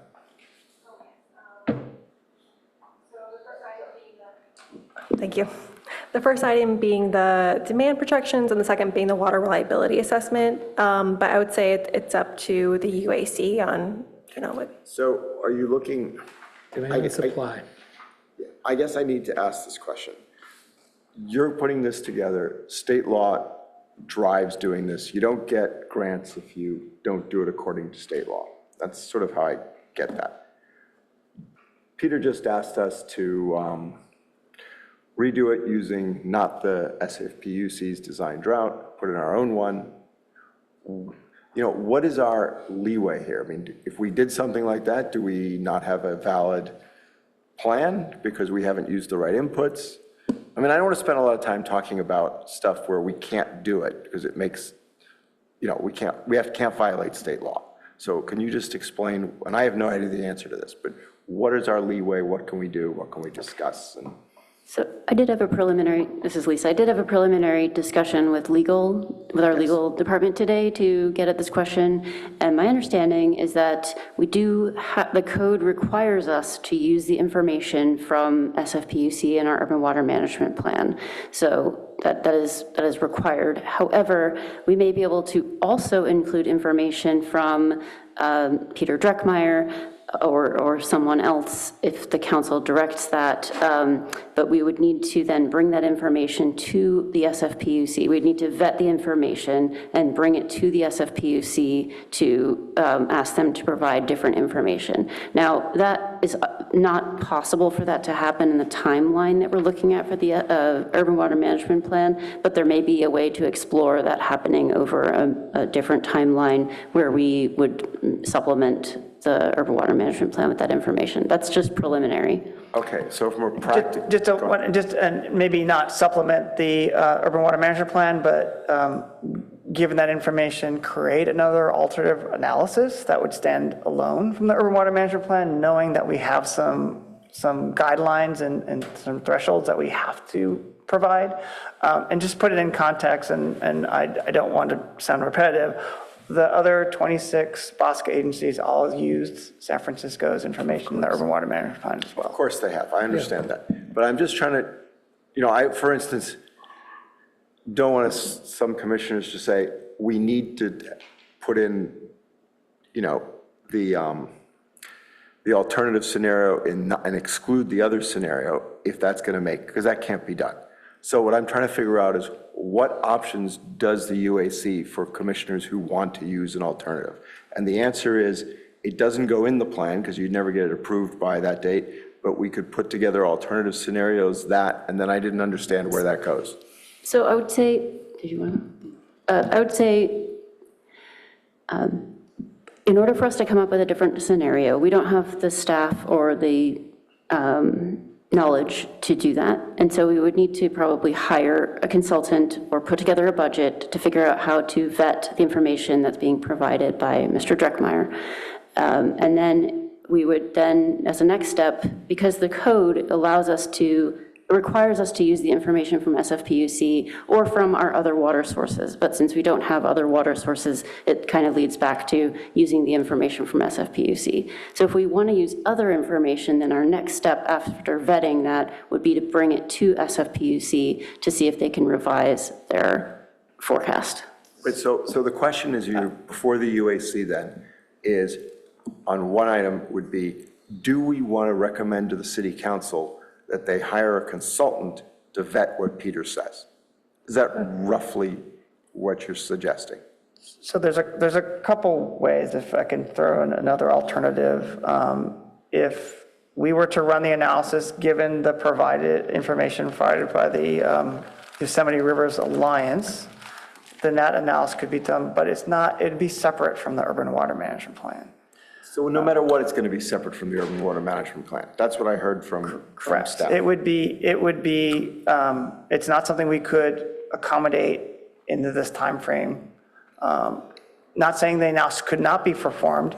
If we wanted to perform that analysis and vet that, I think that's what Lisa is talking about, doing that analysis and vetting that. And that would be a parallel track right now. Or it'd be a track after we submit our urban water management plan, so that we are able to receive these very favorable state loans. So one question would be, what's the point of discussing this at all? I mean, that's my next question. What decisions depend on it? We need to do this, we need to file it, we have to use SFPUC's numbers, we look at the cutbacks, say, God, that would be horrible if that happened. But other than that, I mean, why take our time on it? So I guess I'm going to be a little more diplomatic than Bob. I'm going to say you brought this to us. You definitely want us to decide whether or not we as the UAC would recommend you hire a consultant and vet the alternative scenario. That was what I heard you say. We can say, yes, we want you to do that. We can say, no, we want you to do that. Is there anything on the plan itself where we have leeway, where we would say, we need you to look at this, or we want, what other input on the plan itself that's coming back to us in a month? Before it comes back to us, do we have leeway in saying, we want you to look at? So there will be, as I mentioned, we will present the updated water use restrictions. That's separate from, I guess, what we're focusing on, if you want to stay very focused on water supply reliability. I think one of the intentions of this was to provide the opportunity for questions and concerns, because this has been a big topic, and there's a lot of public interest. And so that's part of it, also just education if there are questions. Don't get me wrong, I'm glad you brought it to us. I'm not complaining that you brought it to us. I just want to focus for the UAC so we don't go down different rabbit holes and don't achieve anything, if there was anything in particular. So like you have the water restrictions, maybe if we have questions on those, that would be a good topic. And other than that, if people want to just talk about it, but, you know. I guess maybe the question I would ask, maybe even structurally, is say we just adopted this, or recommended the city council adopt it, but we wanted to do something different from our strategic planning, use some different assumptions for our own internal planning. Can we do that? Are there legal requirements that say we can't do it? Yes, I mean, we've historically had integrated water resources plans in the utilities department, and we've done those periodically. And so before we do any, alternative water supply investments or water supply investments, we would look at an integrated water resources plan in addition to our capital planning. And similar thing is true at the regional level with SFPUC. They are going through their alternative water supply planning, and they'll be relying on additional analyses in order to do that. So although, as Adriana explained, the urban water management plans are useful in terms of their statewide requirements and being able to look at information statewide across urban water suppliers, we are not going to be relying on this for any investment type decisions. Thank you. Could I, Greg? Yeah, go ahead. Point out my concern with this, and I don't presume that the whole world is waiting with bated breath to read Palo Alto's UWMP. I don't know how prominent and important it is, but we are going to be asked in a month or two to recommend this to council. And what it is, what this document seems to be shaping into, just reading the packet, is a big endorsement of the whole SFPUC story. So what's the story? I won't bore you with too much repetition, but it is the 8.5-year design drought that I call a Frankenstein of worst case scenarios piled on top of worst case scenarios. The worst 5 years coupled with the worst 2 years, throw them all together and add another one for good measure. It also includes no sharing or exposure of their numbers. They don't show their work.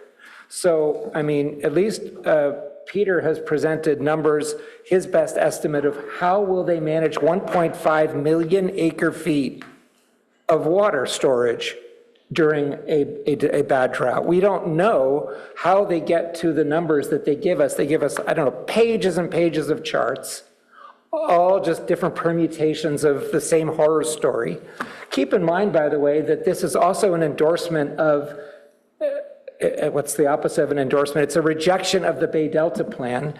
Never does the packet suggest there's any mention that Palo Alto voted to endorse the Bay Delta plan. And yet here we would have a UWMP that basically says, well, if we go with the Bay Delta plan, we'll be looking at 50% cutbacks. If we don't, we're all good. I mean, that's essentially what this is saying. And so, I don't look forward to recommending to council that we approve a UWMP, even if nobody reads it but water nerds, where Palo Alto is saying, we basically endorse and pass along the SFPUC story. Earlier, we were presented in public comment by Peter with news of $10 billion CapEx program from SFPUC above and beyond the, I think, $3 or $4 billion they already have. Water only, this is not gas, this is not wastewater, this is water only CapEx from SFPUC. This stuff rolls downhill, it'll affect our rates, which, if I had any question at all, it would be to staff, it would be, did BOSCA or SFPUC share with you how they get their numbers? Did they show their work to you? Do you know, for example, like, what wholesale rates did they assume in setting water demand? They're projecting water demand, but based on what prices? Obviously, those two are connected, maybe you can answer at a high level and just say, yes, they shared their work, or maybe down the road you could even share with us what that work or analysis was, but, in the pages and pages of tables, there's not a lot of insight. All All right, let's just go down since this is a discussion-only item, why don't we just go down? And unless you're not ready, Commissioner Metz, do you want? I just had one question, which, not the issues that have been raised, but do we view this mostly as a regulatory requirement, a box that we have to check, or mostly a plan that we, will read every day and do something about?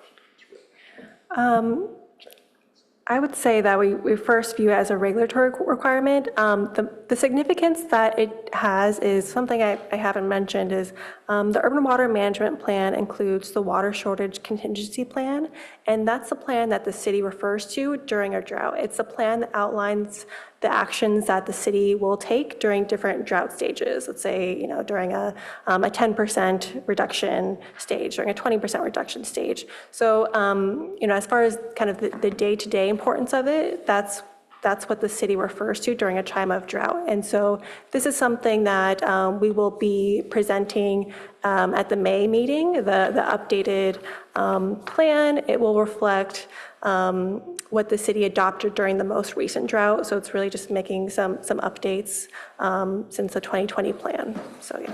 So whatever we write down will be obliged to act on if there were a drought. The caveat is that we can always make amendments, and we did make amendments to the plan during the last drought.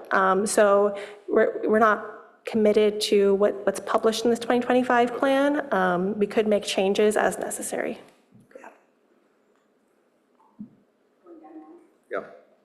Okay, great. I have 3 comments. One is you asked for feedback on the forecast, and I think it seems reasonable. I mean, we are trending downward. Seems like we'll continue to trend downward. It was, I agree with, I can't remember which public letter we received, but I would like to know why the other cities all around are, most of them are still projecting increases. I don't know if their populations are expected to increase much more than ours, but I was happy to see that we have a revised downward plan. It seems realistic to me. That's my first comment.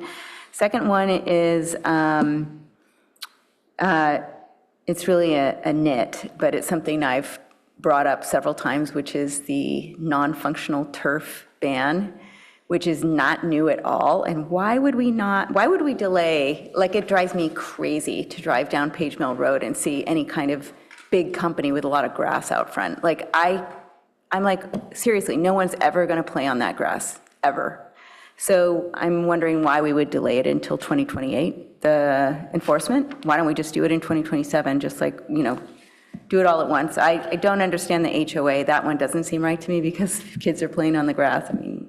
But the commercial one, I would urge us to just move it up and do it in 2027 with the other first tranche of enforcement. And then the third thing is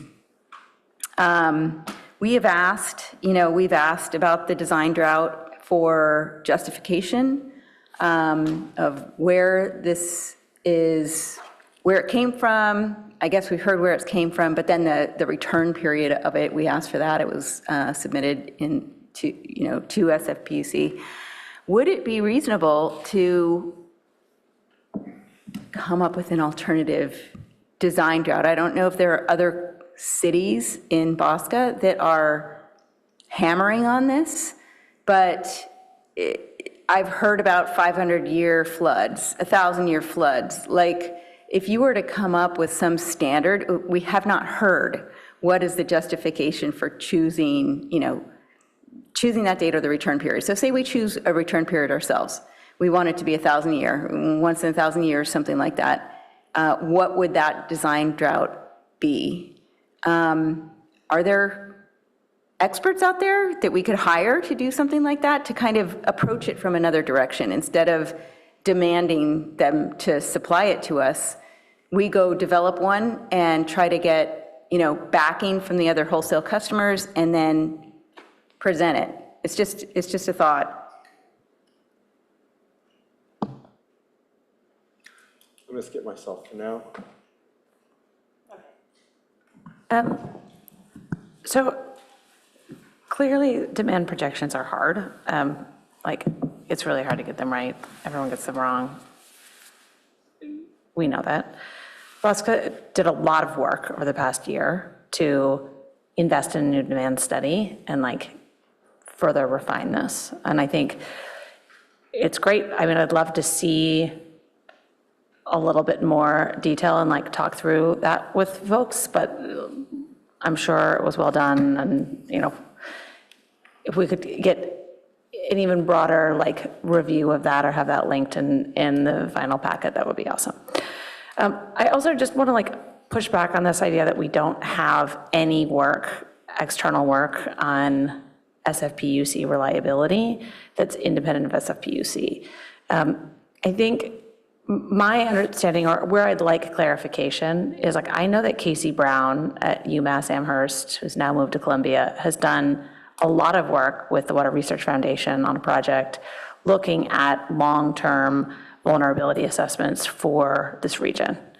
And so I'm just having a really hard time understanding, are we not using his numbers? Is FFPUC not using his numbers? Like, do we just not like those numbers? What is it that we are, how do the numbers we're using compare to the numbers that he's published widely on, including errata, right? Like any academic research project is going to have errata. It's the way it goes. But, you know, they've done a ton of work and seems best in class as far as I can tell. So is that what SFPUC is using? And do we have asks of Casey and his team and tweaks that we can justify? Or are we just saying that we don't like what the answer is? Can you repeat the name of the study? It is the Water Research Foundation project number 4703. Right. So that was published by WEF, Water Research Foundation. So that's the report. So I don't know if Bosca has any information on that. Okay. But we can take that back. Just appreciate that. I just think that like we're talking about, I don't want to pay another $500,000 for a consultant to do another study that is like clearly there's somebody, not just somebody, like a very reputable researcher who's a leader in the space, has done a lot of work on a peer-reviewed project from WEF. And we should be deeply familiar with that existing work before we start to pick it apart. Right? I do think that that's something that's within the capacity of our team here. I am not expecting you to build new models. Like, I get that that is not feasible. But I think it's absolutely reasonable to expect you to be familiar with that work and be able to advise the city and Bosca in like applying that work to an urban water management plan. We will take that back. There was an update in 2025. The research partner was SFPUC on that study. Absolutely. And there was errata. So, well, thank you. If you could familiarize yourself with that before this comes to us in May, so that could be part of the discussion in May. I guess my point is that it's not purely a black box, right? Like what we were given as a bunch of tables is completely useless. I mean, I was not willing to sort through those tables in 5 days that we were given to review this. Like, I'm not doing that.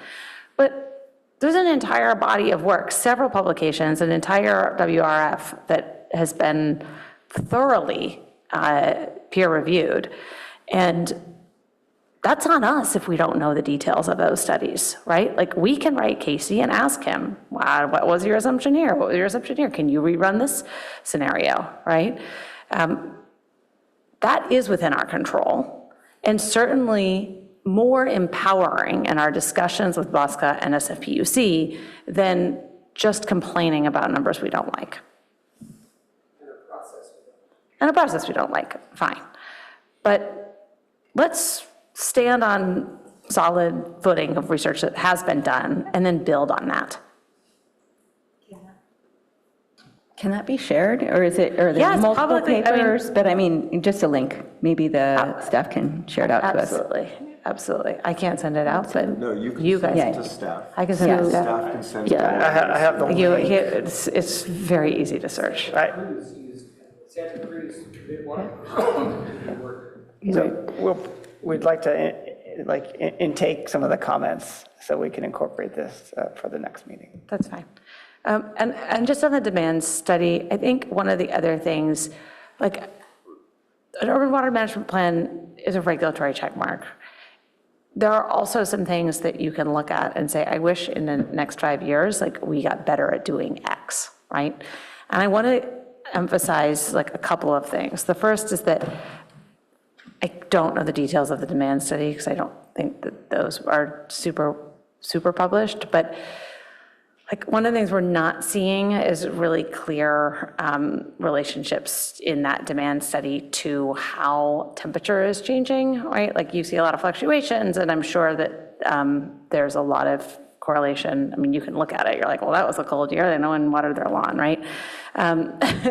So like, just what are the underlying assumptions about that going forward? There's a ton of assumptions that are baked into like, what's the rate of demand increase and the rate of rebound? It would be nice to have that validated from AMI data that's specific to Palo Alto, right? My guess is that Hazen didn't have access to the AMI data from all of the utilities around the Bay. 5 years from now, if there's a utility in the Bay that doesn't have any AMI, I'd be very surprised. I mean, East Bay Mud's a holdout for good reasons, but like many other people in across the Bay, don't do that, are going to have AMI data. So actually, we can get a lot of additional insight into demand projections 5 years from now that we don't have today. So aspirationally, it'd be really nice to have that, right? It would be really nice to better understand how these changes in snowmelt are affecting supply projections and, the degree to which there's been a lot of improvements in snowmelt forecasting. There continue to be a lot of improvements in snowmelt forecasting. This year is an amazing year for model training. Let's just put it that way. And so would be great to see more of that snowmelt data incorporated because our biggest storage isn't Hetch Hetchy, our biggest storage is snow. If we get that wrong, we're in big trouble, right? I'm actually more interested in these discussions, not what you can do between now and a month from now, but what can we do between now and 5 years from now so that this stops being a regulatory check mark and starts being an actionable and just an opportunity to really deeply dive into these challenges that we are going to face. The final point I want to make, and then I'll get off my soapbox, is we are not an island. We are part of an entire Bay community that depends on the same water supply. And so as we start to talk about alternative water supplies that are going to get incorporated into SFPUC's system, we really need to be strategic in figuring out where we put those supplies. Where is there the greatest benefit in terms of reliability and resiliency and low cost and ease of integration into that distribution network? And so I just want to make sure that this council, or Palo Alto's council and our commission, is really being educated about what else is happening around the Bay. I think there's been a lot of perspective on us having a certain opinion about supply and demand, and getting supply and demand right is super important, right? So is what can we do with Turlock, and what's the other irrigation? Yeah, Turlock irrigation district and the other one, are there just market solutions here, right? Versus buying water at $5,000 an acre foot from an alternative water supply provider. Are we studying that? I don't know. I think or are there other entities that we can buy from? I mean, it seems like Turlock and the other one are the two. I can't remember. What is it? Modesto. Yeah, Modesto. Thank you. And then, finally, when we do just pursue alternative supplies, let's just make sure we're doing it in the place that's the lowest cost for the system, right? And we understand that, and that's going to require that we understand what's happening in the other WASCO agencies.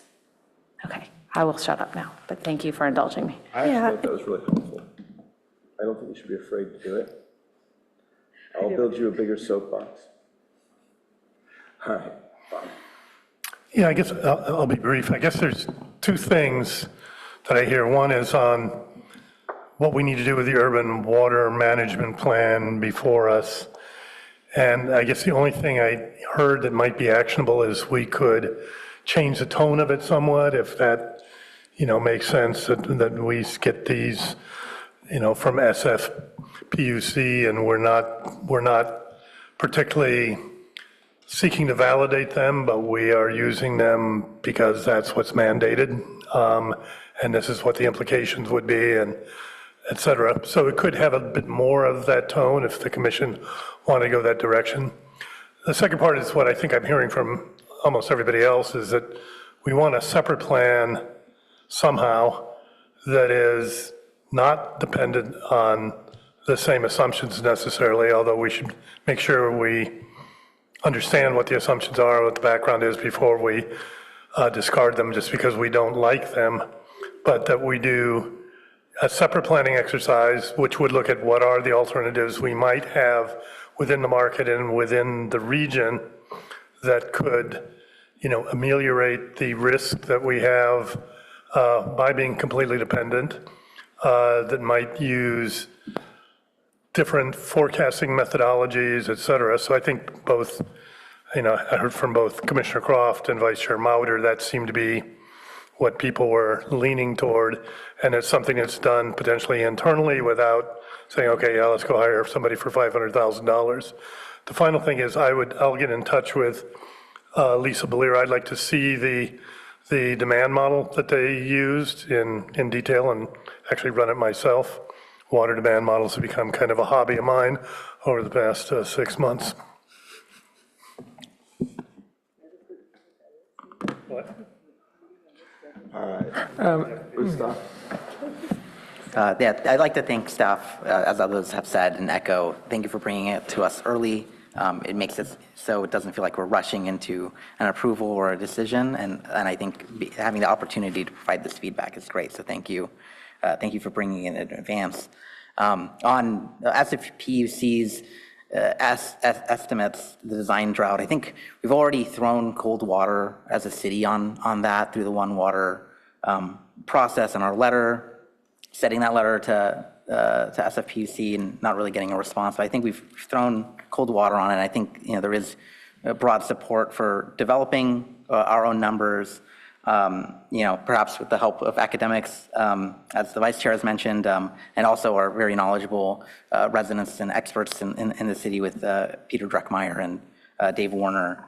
In parallel to that, I think we should also approach SFPUC with our alternative numbers, as you suggested, as one of the options we could look at. And bring our alternative numbers to them, and also ask them to show their work on the numbers that they have. I think that would be a great start to a conversation to try to understand where their numbers are coming from, and those are our questions that are still outstanding as a city. On the code point, on whether we're required to accept SFPUC's the design drought, et cetera, in this plan, I'd love to see the code myself, if you could send that after the meeting.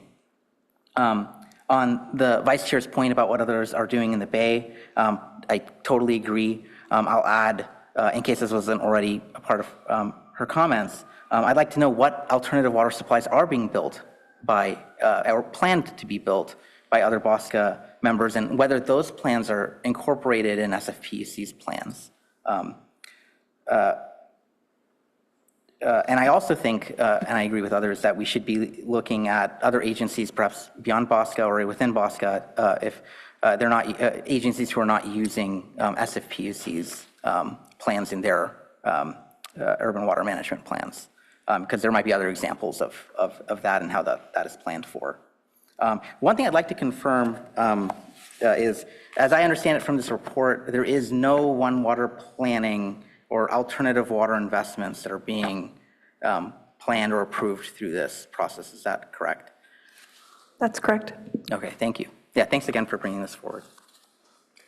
Okay, I just had a couple small questions. On the requirements on the prohibiting the use of portable drinking water on non-functional turf, I think for me, it matters what is non-functional turf. If it's just decorative, which it seems, but in a homeowners association, if you have a field where kids play, I would argue that's functional. And I just want to make sure that's how the city's interpreting it. And then I guess the question is, I am sort of also there of why 28, 29? That's the state. So that's Oh, that's the law. state. Yeah, so that's So the answer what the to, law I guess the requires. The question state law was, requires, yeah. that's what it gets enforced because the state put that in there. Okay. Yeah, I and just- misunderstood that. It's not just 2027, it's actually by year? So, yeah, the city must adopt an updated ordinance by January 1st, 2027, but yeah, the implementation is phased based on that timeline we showed, yeah. The city must put it in place by 2027, but the city does not need to implement it. Does the regulation tell us we need to implement it by those dates, the 2028 and 2029, or is that our That's when it choice? becomes effective. No, it's not our choice. It becomes effective, that's what they said. The city could adopt a more aggressive timeline if that's what council decides on, but, yeah, go ahead, Alan. Yeah, there's been a lot of conversations and consistency with state law and the rollout. So government buildings, government sites are first, and then commercial, and then what's the third one, multifamily? And then the HOAs. The HOAs. So to go faster than that would require a lot more outreach, and I fear more miscommunication as we talk about implementation. So we are actively engaged in those conversations with other water retailers, but I would hesitate to try to be more aggressive than state law. It's just, there's a lot more that we would have to coordinate and lead on, frankly. But could we answer the question about how non-functional turf is defined and how enforcement proceeds? So I believe non-functional turf is defined by the state, so we're not coming up with this ourselves. It's more what their definition is, and that it's exactly what Chair Scharf said, that if it's used for recreation, it's considered functional, not non-functional. If it is next to certain distance of trees and providing tree health, then it's considered functional. So it's really those areas that are purely decorative and don't have a purpose that's being used for recreation or tree health or other. I think there's some other specific reasons that's defined in this code. Okay. And the other question I had, I guess I had a question for Peter. Peter, can I ask you a question? Thanks.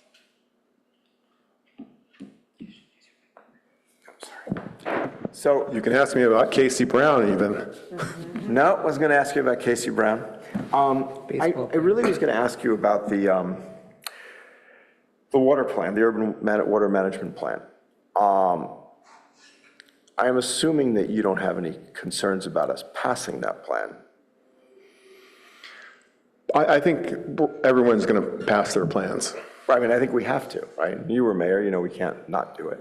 Yeah, and I think it's an opportunity for us to make a statement, to get answers to our questions. It's basically, it's going to sit on a shelf. Right, no, I agree. Okay, I just wanted to make sure we were all aligned that the plan needs to get passed. Yeah. Thanks, that's really what I wanted. Then I just really wanted to say that I really support Vice Chair Mauder's point with using Casey Brown or whoever, but I mean, in terms of that, I am not in favor of spending huge amounts on a consultant to come up and vet this, mostly because it's the money. So, I mean, if we can do this through the other way, I absolutely think we should 100%, and I think that might provide more gravitas to it, frankly. But anyway, that's really all I had to say. Greg, may I say a word? Just, I don't know where the idea of a consultant came up. I hope it's not in any way connected with my strong objections. I'm not proposing any study, outside study, any work on our own. Even the idea of an academic or a third party, I don't I'm not opposed to having this professor or any other, but I don't really see what the point is. We are subject to a monopoly in SFPUC that will pass rate increases and make water forecasts as they will, and the only constructive thing that we can do is come up with a plan. Yes, it'll be political, it'll be PR, but a plan to somehow persuade SFPUC to come to the table and show its work, share its assumptions, engage in a more collaborative approach to drought planning.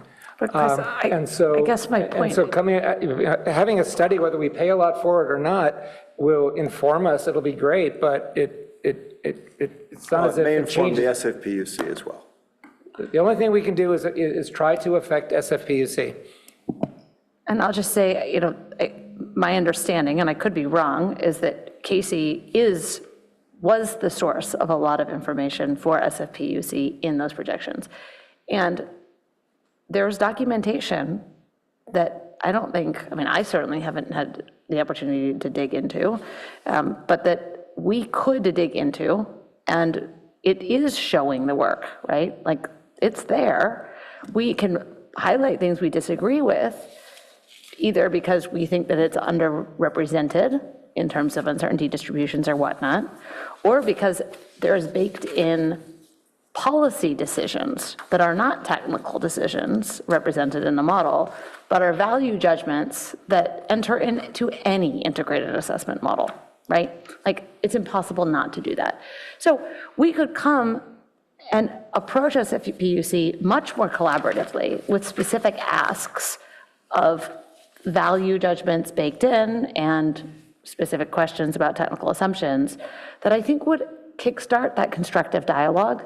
Because I wholeheartedly agree with you. Like, we need to work collaboratively with SFPUC and our BOSCA member agencies to make sure that we are coming up with an affordable and resilient water supply plan. Right? That's everybody's goal. We share that goal.